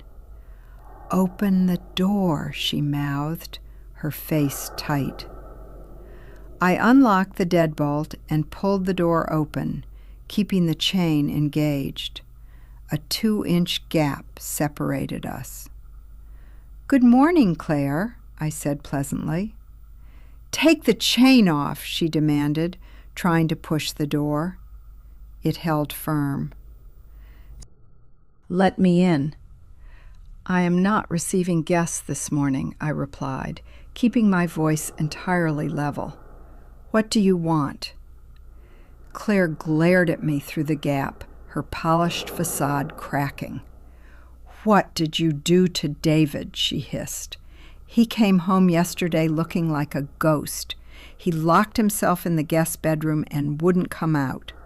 This morning he told me the business accounts are frozen and his payroll bounced. He said you cut off the trust." "That is correct," I said. "You can't do that," she snapped, her voice rising. "We have tuition due on the 15th. The country club dues auto-draft on Friday. We have a lifestyle to maintain, Eleanor. You can't just throw a tantrum and financially ruin us because you felt neglected at Sunday dinner." "A tantrum?" I repeated softly. "Is that what David told you?" "He told me you're having an episode," Claire said, her eyes narrowing behind her sunglasses. "And clearly you are. You've locked yourself in this house like a paranoid lunatic. But I am telling you right now, if you don't call the bank and fix this, you will never see your grandchildren again. I will make sure of it." The threat hung in the cool morning air between us. It was the same threat she had texted me, the ultimate leverage. I looked at Claire. I thought of my grandchildren, 12-year-old Mason and 9-year-old Lily. I loved them, but I also knew the truth. Claire had weaponized them for years. She only brought them over when she needed free babysitting, or when it was close to a holiday and she wanted to ensure the checks in their birthday cards were sufficiently large. She had actively discouraged them from calling me, claiming they were too busy with activities. She was threatening to take away something she had already stolen. "Claire," I said softly, stepping closer to the gap in the door, "do you know what happened in the lawyer's office yesterday?" Claire frowned. "David said you had an outburst." "David lied to you," I corrected smoothly. "David tried to have me legally declared incompetent so he could seize control of my estate. He brought a litigator, and he failed, miserably." Claire's mouth fell open slightly. She hadn't known about the conservatorship attempt. David had hidden the legal maneuver from her, likely terrified of her reaction if he failed. "And do you know why he failed?" I continued, my voice dropping to a whisper. "Because I presented evidence to his lawyer, evidence that David's business hasn't been profitable in 3 years, evidence that he has been hiding his insolvency from you and from the bank by using my trust as a slush fund." Claire froze. The color drained from her lips. That's not true. The business is fine. He just landed the Henderson account." "There is no Henderson account," I said gently. "There hasn't been a new account in 14 months. I know because I have been reviewing his ledgers. Your husband is bankrupt, Claire, and the house you live in, the one with the country club dues, it has a secondary lien on it. A lien he took out 6 months ago without your signature." The silence on the porch was absolute. The wind ruffled Claire's perfectly styled hair, but she didn't seem to notice. The sunglasses slipped slightly down her nose, revealing eyes wide with sudden, terrifying comprehension. "A lien?" she whispered, the fight completely gone from her voice. "Yes," I said. "I suggest you ask him about it before the bank does." I gently pushed the door closed. The heavy latch clicked into place, severing the connection. I slid the deadbolt home. I walked back to the sunroom, picked up my coffee, and watched through the window as Claire stood frozen on the porch for 2 full minutes before turning and walking stiffly back to her car. The collapse of David's marriage had just begun. The rest of the week unfolded with the surreal, slow-motion inevitability of an avalanche viewed from a safe distance. By Wednesday, the shockwaves of Monday's bounced payroll had ripped through David's consulting firm. Without the cash to pay his senior analysts, 2 of them quit immediately, taking their client lists with them. By Thursday afternoon, his landlord had taped a 3-day notice to pay or quit on the glass doors of his downtown office suite. I knew all of this because Elias Thorne called me every evening at 6 o'clock for a brief professional update. As the trustee of the estate that held the secondary lien on David's house, Elias was legally obligated to monitor the situation. "The collapse is accelerating," Elias noted on Thursday, his voice a mixture of professional detachment and personal regret. "David's business accounts are overdrawn by $12,000. Several vendors have initiated collections. And," he paused, clearing his throat, "Claire retained counsel this morning." I sat in Arthur's old leather chair in the study, tracing the armrest with my finger. "Divorce?" "Aggressive divorce," Elias corrected. "Her lawyer contacted my office, requesting the release of the trust's financial disclosures regarding David's secret insolvency. She is preparing to file for emergency spousal support and exclusive use of their primary residence, citing financial abuse and fraud." "Give her whatever she requests, Elias," I said quietly, full transparency. "Eleanor," Elias said, his tone softening, "are you all right? I know this was necessary, but it is a terrible thing to watch your own son's life dismantle itself." I am perfectly fine, Elias, I replied. And the strange truth was, I was. For 40 years, I had lived in a state of perpetual, vibrating anxiety, waiting for the next disaster to strike so I could throw my body over the blast. Now the bomb had gone off, and I was sitting safely behind reinforced glass, watching the debris settle.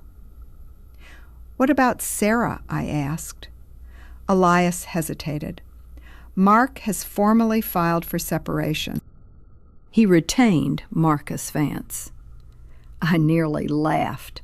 The sheer predatory efficiency of Marcus Vance jumping from David's failed conservatorship to representing Mark against my daughter was almost admirable in its soullessness. "Vance sent a letter of intent," Elias continued. "Mark is demanding the liquidation of the lake cabin and half the equity in their primary residence. He claims Sarah grossly misrepresented her financial standing entering the marriage." "He thought he was marrying a trust fund, and he discovered he married an allowance," I summarized dryly. "And Sarah?" "She has left 3 frantic messages with my receptionist," Elias said. "She wants to know how to access the trust to hire her own lawyer. I informed her that the trust is frozen at your discretion." "Thank you, Elias. Have a good evening." I hung up the phone. The house was dark, save for the small desk lamp illuminating Arthur's mahogany desk. I opened the drawer, bypassing the hidden compartment where the black ledger had been kept. Instead, I pulled out a fresh, cream-colored legal pad and my reading glasses. I began to write. Not a grocery list, not a recipe. I began to write an inventory of my own life. For the first time, I looked around the house not as a caretaker, but as an owner. The Persian rugs, the silver, the crystal, the antique grandfather clock in the foyer. Every object in this house represented a compromise, a sacrifice, a moment where I had swallowed my own desires to purchase a veneer of stability for a family that despised me. The grandfather clock chimed 8 times, the deep, resonant tones echoing through the empty halls. Suddenly, the silence was shattered by the shrill ringing of the landline in the kitchen. I had plugged it back in on Wednesday, deciding I was no longer afraid of their voices. I stood up, walked down the hall, and looked at the caller ID. Sarah. I picked up the receiver. "Hello?" "Mom," Sarah sobbed, the sound raw and ragged, completely stripped of its usual demanding edge. She sounded like a terrified child. "Mom, please, don't hang up, please." "I'm here, Sarah," I said, leaning against the counter. "He left me," she wept, the words tumbling out in a rush of panic. "Mark left me. His lawyer sent me an email today. He wants the house. He wants the cabin. He took all the money out of the joint checking account. I have $42 in my debit account, Mom. I can't buy groceries. The power bill is due tomorrow." I listened to her cry. It was the exact sound she had made when she was 10, hiding in the closet after breaking the decanter.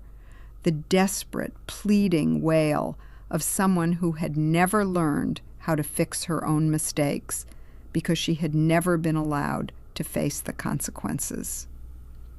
"I'm sorry you are going through this, Sarah," I said gently. "I don't need you to be sorry," she shrieked, the panic briefly flashing back into anger. "I need you to call Elias. I need money for a lawyer. Mark is going to take everything." "Mark can only take what is legally his," I replied calmly. "The down payment on your house was a gift from the trust, structured specifically to remain your sole property in the event of a divorce. Elias ensured that paperwork was ironclad 5 years ago." Sarah sniffled loudly. He did? Yes, you will not lose the house, but you will have to sell the cabin, and you will have to find a job to pay the mortgage. A job? Sarah gasped, as if I had suggested she walk on hot coals. Mom, I haven't worked in 12 years. I manage the household. I manage the dog. What am I supposed to do? You are 40 years old, Sarah. You have a master's degree in communications that I paid for, I reminded her. You will update your resume. You will go to interviews. You will learn how to survive. You are punishing me, she cried, her voice dropping into a bitter, venomous whisper. You're punishing me because of what I said on Sunday, because I didn't want to come to your stupid dinner. You're letting my husband destroy my life over a roast. I closed my eyes. The sheer, suffocating narcissism of it was staggering. She still believed the universe revolved entirely around her momentary inconveniences. I am not punishing you, Sarah, I said, my voice dropping to a register so cold it stopped her tears instantly. I am releasing you. I have spent your entire adult life paying the ransom to keep a cruel man in your bed because you were too afraid to be alone. I bought your marriage. Now the funds have run dry. The illusion is over. Mom, you called me a ghost, Sarah, I continued, the words sharp and precise. You treated my home like a waiting room for your inheritance. You watched your brother attempt to have me declared insane, and you did nothing to stop him, because you thought it might secure your access to my bank accounts. Sarah was silent. The heavy, shallow sound of her breathing echoed through the receiver. I am no longer your bank, I said softly. I am no longer your shield. Good luck with Mark's lawyer. Do not call this number again asking for money. I placed the receiver back on the cradle. The click was sharp, final. I stood in the kitchen for a long time, looking out the window at the dark garden. The moon was hidden behind thick, heavy clouds. 2 down. The fortress was secure. But the war wasn't entirely over. Tomorrow I had a meeting of my own to attend, and it was time to deal with the ghost of Arthur Vance once and for all. Friday morning arrived with a biting chill, the kind of crisp, unforgiving weather that strips the last dying leaves from the trees. I dressed with meticulous care. I chose a tailored gray wool skirt, a high-collared black blouse, and my pearl necklace. I looked in the hallway mirror before I left. I did not look like an exhausted widow or a frightened mother. I looked like the sole proprietor of a very successful, highly ruthless enterprise. My private car was waiting in the driveway at 9:30. "The Kensington Tower, please," I told the driver as I slid into the leather back seat. The drive took 35 minutes, winding away from my quiet, established suburb and into the glittering glass and steel heart of the city's luxury real estate district. Kensington Tower was Arthur's favorite type of architecture, imposing, expensive, and utterly devoid of warmth. The car glided to a halt in front of the polished brass doors. A doorman in a sharp uniform tipped his hat and pulled the door open for me. "Good morning, ma'am," he said, his eyes flicking appreciatively over my tailored suit. "Who are you visiting today?" "Cynthia Hayes," I replied smoothly.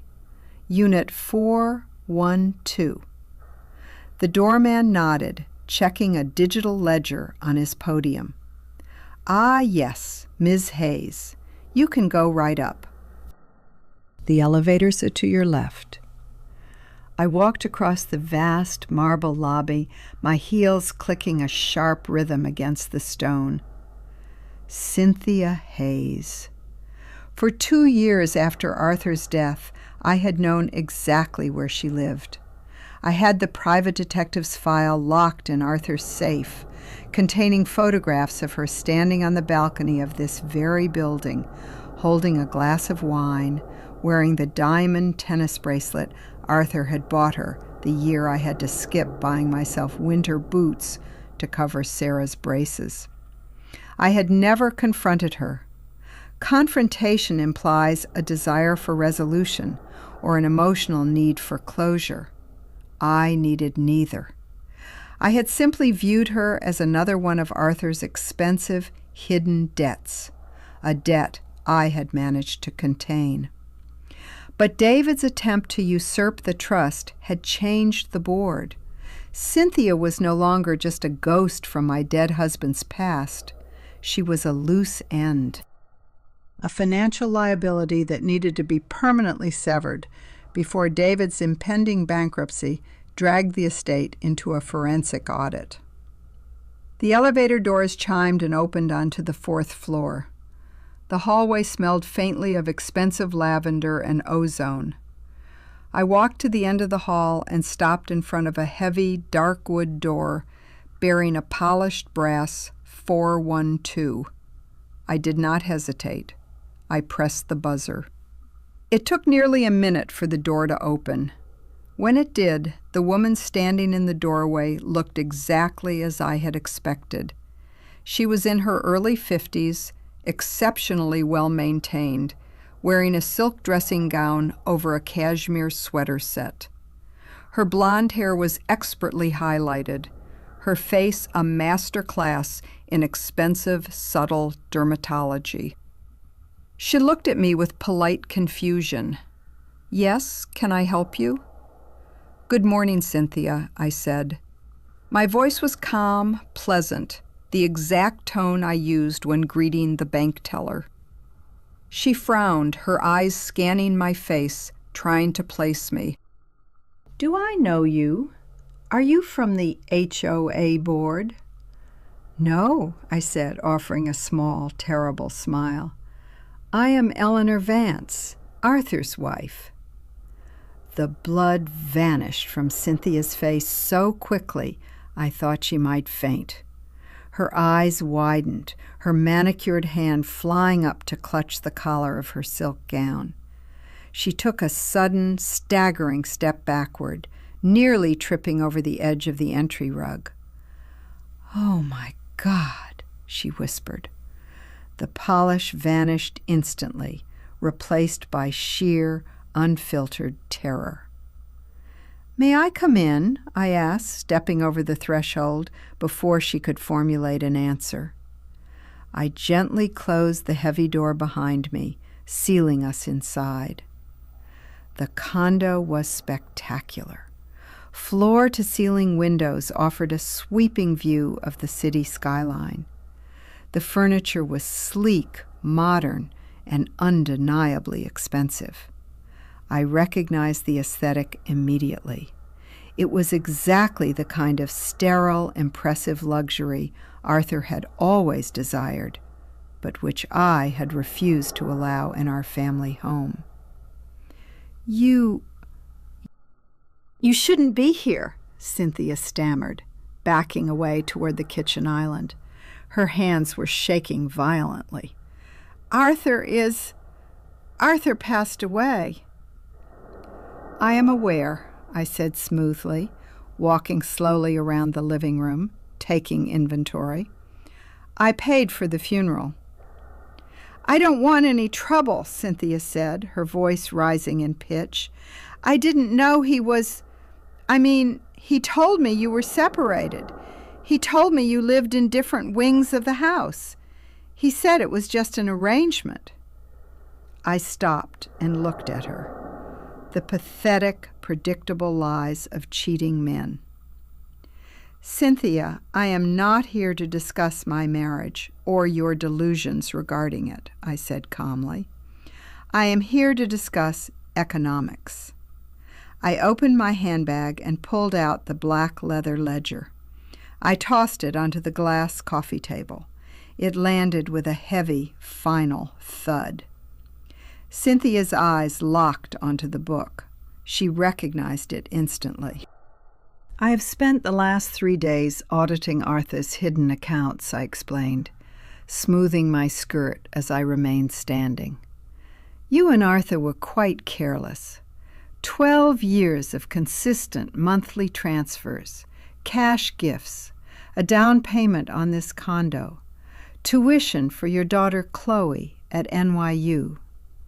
Cynthia gripped the edge of the marble counter, her knuckles turning white.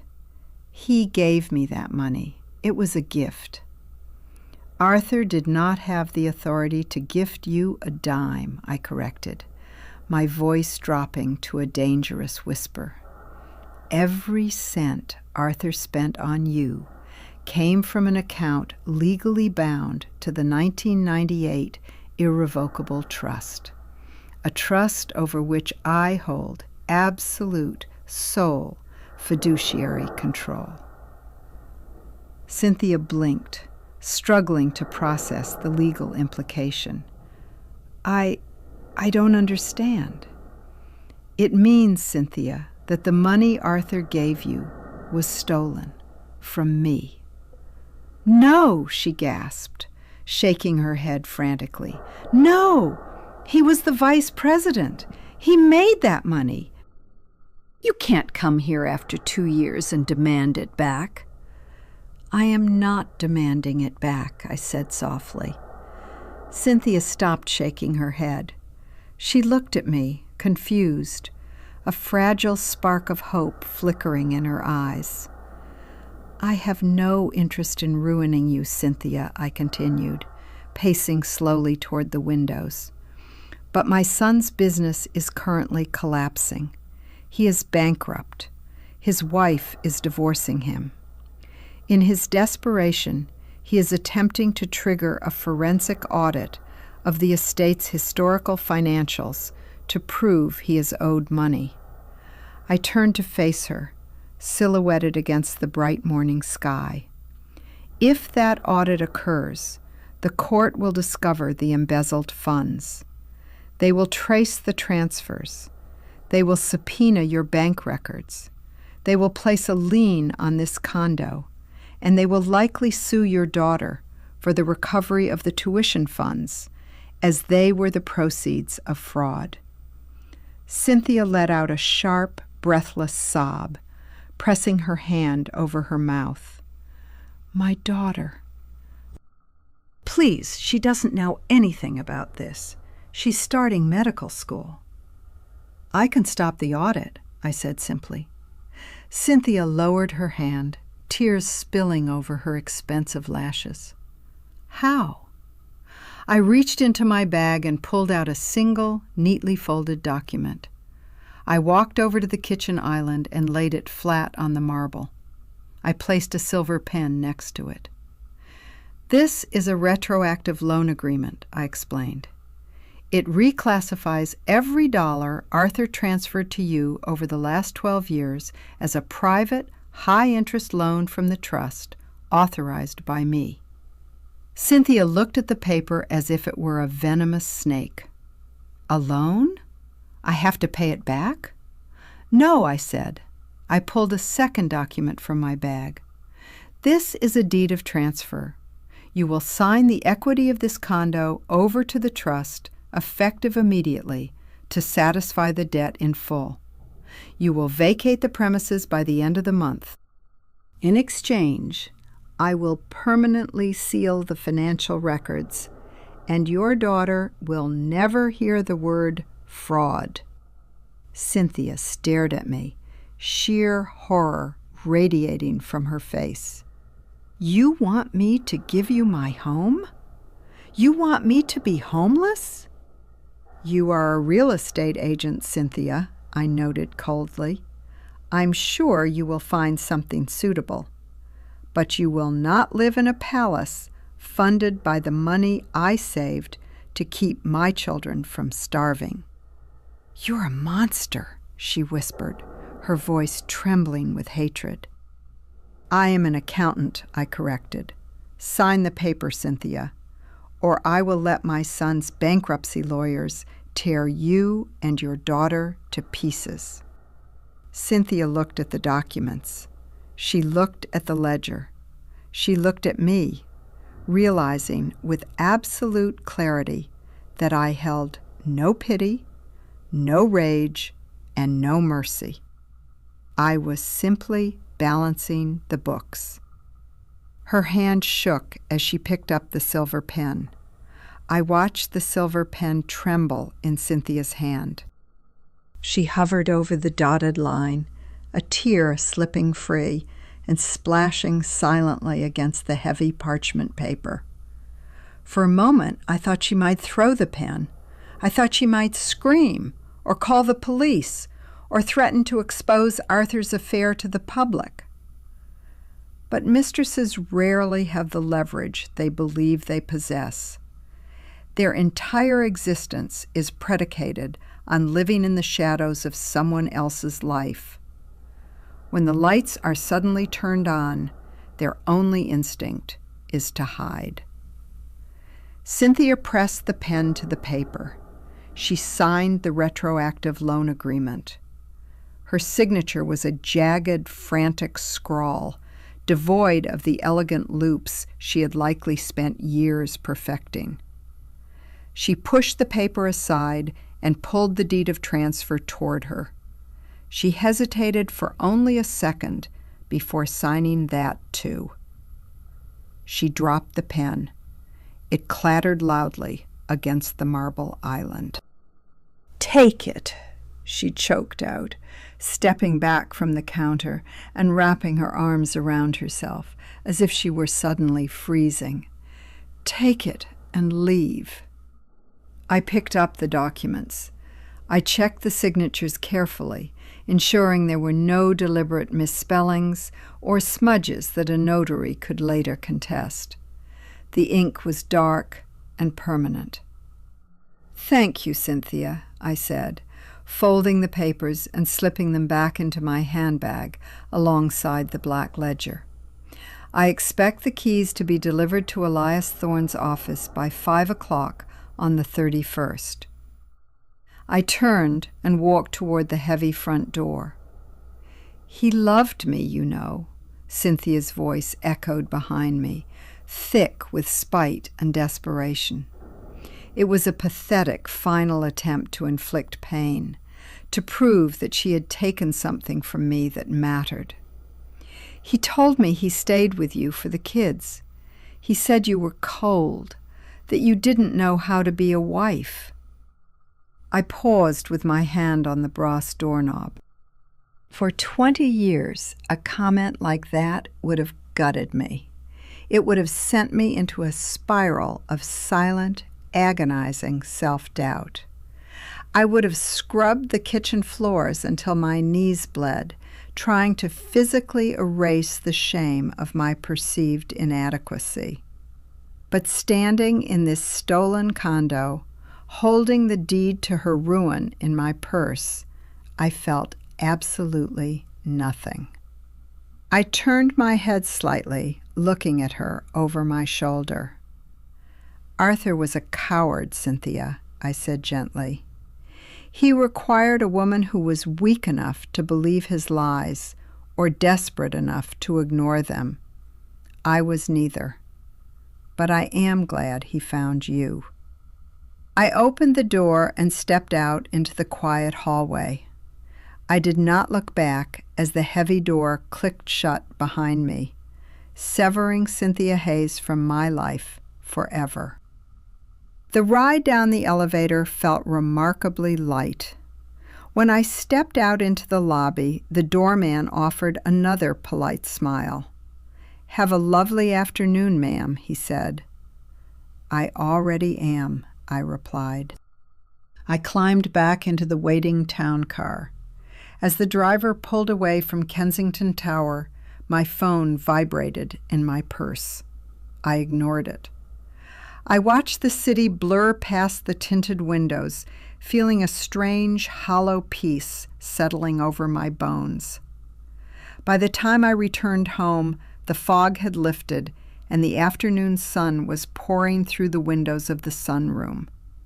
I walked inside, placed my handbag on the table in Arthur's study, and went into the kitchen to make tea. The answering machine on the kitchen wall was blinking rapidly. 5 new messages. I pressed play, turning the volume down slightly so the noise wouldn't shatter the quiet of the house. Beep. Eleanor, it's Claire. The voice was brittle, stripped of its usual condescension. David is gone. He packed a bag this morning while I was taking the kids to school. He left his phone on the counter. The bank called an hour ago. They're initiating foreclosure on the house. I don't know where he went. If he shows up there, don't let him in. He's not thinking straight. Beep. Mom, it's Sarah. Her voice was monotone, exhausted, as if she had been crying for hours and simply ran out of tears. Mark's lawyer froze my credit cards. I had to borrow money from a neighbor to buy dog food. I applied for a job today at a dentist's office, answering phones. I thought you should know. Beep. Eleanor, this is Jerry Mitchell at the bank. I'm calling regarding David's corporate accounts. We need to discuss the outstanding... I hit the delete button. Beep. Mrs. Vance, this is Marcus Vance's office, calling on behalf of Mark. Delete. Beep. The final message was just breathing. Heavy, ragged, wet breathing. Mom. It was David. He sounded hollowed out, entirely broken. I'm in my car. I don't know where to go. The office is locked. Claire changed the alarm code at the house. I drove past your street, but I saw the new locks on the doors. I saw the cameras. You really did it. You really shut me out. A long, agonizing pause stretched over the tape. I could hear the faint sound of traffic in the background. Dad was a fraud, wasn't he? David whispered, his voice cracking. My whole life, everything I thought I was, it was a lie. And you let me believe it. You let me be an arrogant prick to you because you knew you held the leash. You're terrifying, Mom. You're terrifying. The line clicked dead. I stood staring at the answering machine. The red light stopped blinking, returning to a solid, steady glow. David was right. I had let him believe the lie. But he was wrong about the reason. I hadn't let him believe it because I held the leash. I had let him believe it because I loved him, and I mistakenly believed that a son needed a hero more than he needed the truth. A mother's love is a terrible, consuming force.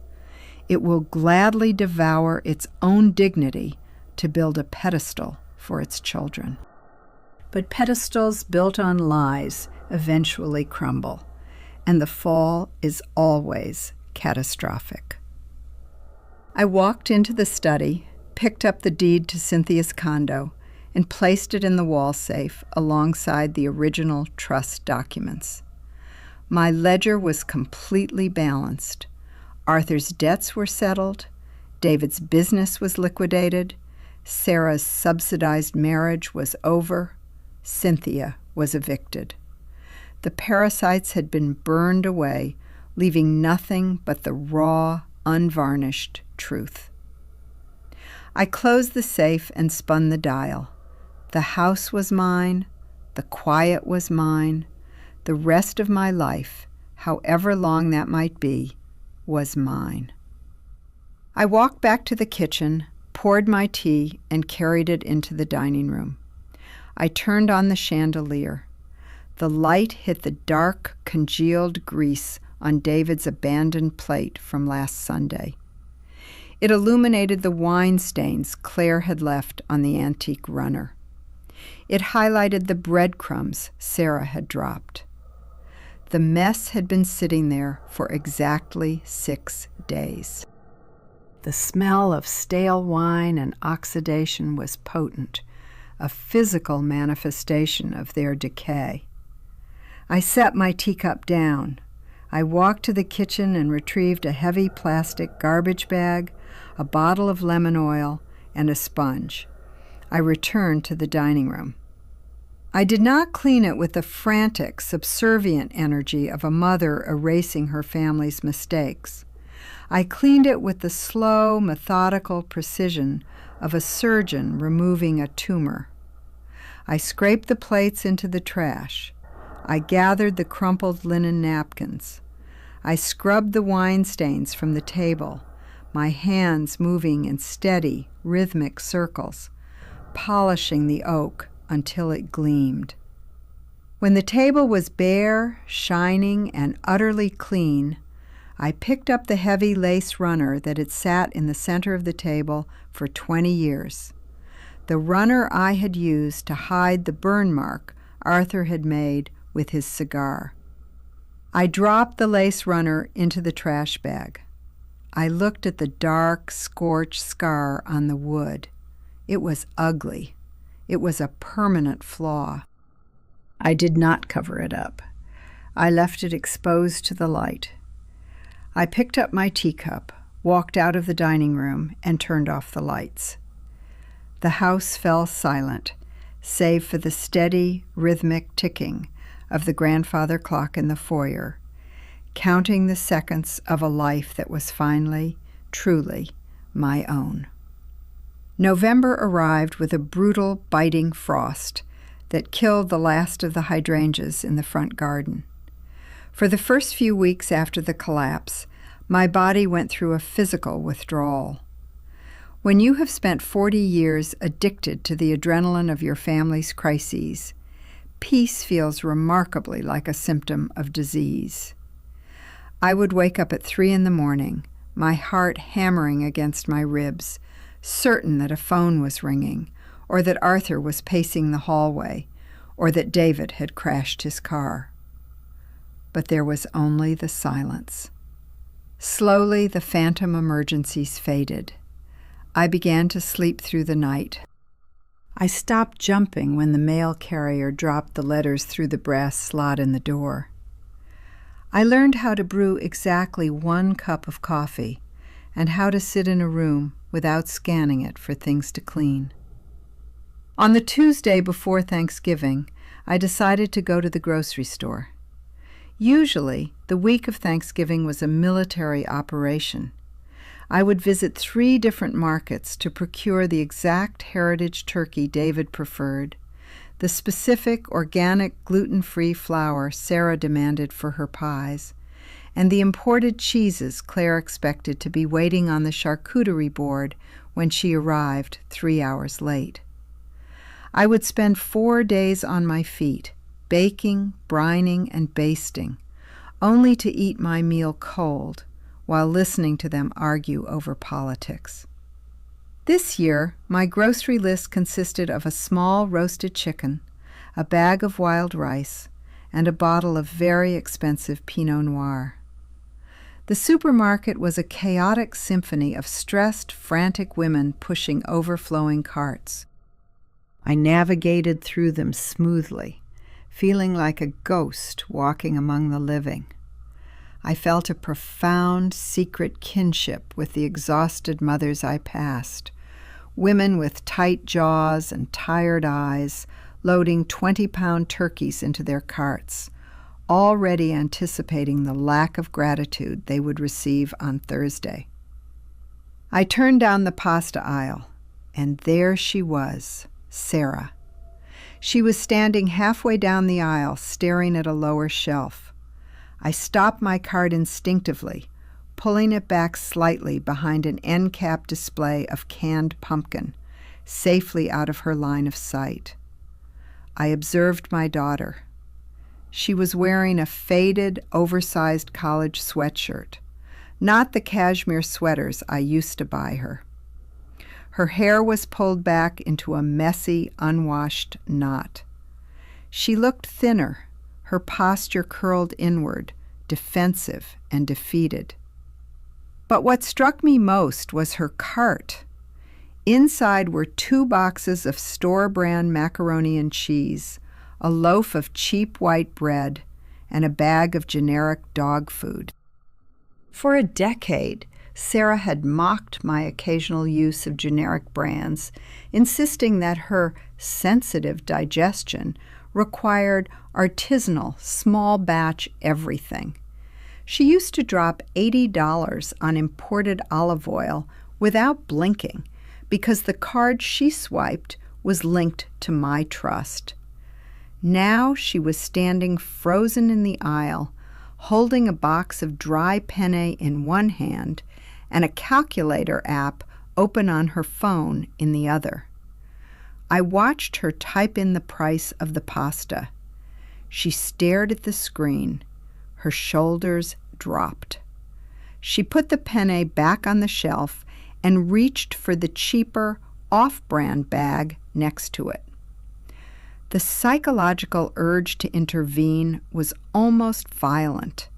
My hands gripped the handle of my shopping cart so tightly my knuckles ached. A mother's deepest, most primal instinct is to feed her child. To walk down that aisle, pull a $100 bill from my purse, press it into her hand, and tell her to buy whatever she wanted. To absolve her of the indignity of arithmetic. "She's suffering," the old voice in my head whispered. "Save her." I took a slow, deep breath, smelling the faint scent of cardboard and commercial floor wax. If I saved her now, I would simply be resetting the clock. I would be teaching her that her independence was merely a temporary punishment, a phase to endure until I inevitably broke. If I bought her groceries today, I would be buying her weakness tomorrow. A mother's grief is a strange, paradoxical thing. We mourn the children who abandon us, but we also mourn the children we have to kill in our own minds so we can survive them. I watched Sarah place the cheap pasta in her cart. She wiped her nose with the back of her sleeve, a gesture so childish it made my chest physically ache. Then she pushed her cart toward the checkout lanes, never looking up, never noticing the woman who had given her life standing 30 feet away. I did not call out to her. I turned my cart around and walked to the wine section. When I returned home, the house was warm. I unpacked my small, quiet groceries. I poured myself a glass of a Pinot Noir and walked into the foyer to collect the mail that had dropped through the slot. There were a few bills, a catalog, and a small, padded manila envelope. There was no return address. The handwriting on the front was cramped, blocky, and entirely familiar. David. I carried the envelope into the kitchen and set my wine glass down. I picked up a silver letter opener, the one Arthur had received as a corporate gift 20 years ago, and sliced the top of the envelope open. I tipped it upside down. A heavy brass key fell onto the granite counter with a dull, heavy clatter. It was his old key to the house, the one that no longer worked. I looked inside the envelope. There was a single lined piece of notebook paper folded in half. I pulled it out and opened it. Mom. The bank officially foreclosed on the house yesterday. Claire took the kids and moved into her parents' basement. Her lawyer filed a restraining order to keep me away from the property while the divorce proceeds. She told the kids I'm sick. I'm renting a room in a motel out near the interstate. It smells like bleach and old smoke. I have an interview tomorrow to be a floor manager at a logistics warehouse. The pay is $40,000 a year. I used to spend that on country club dues. I found this key in my briefcase while I was packing.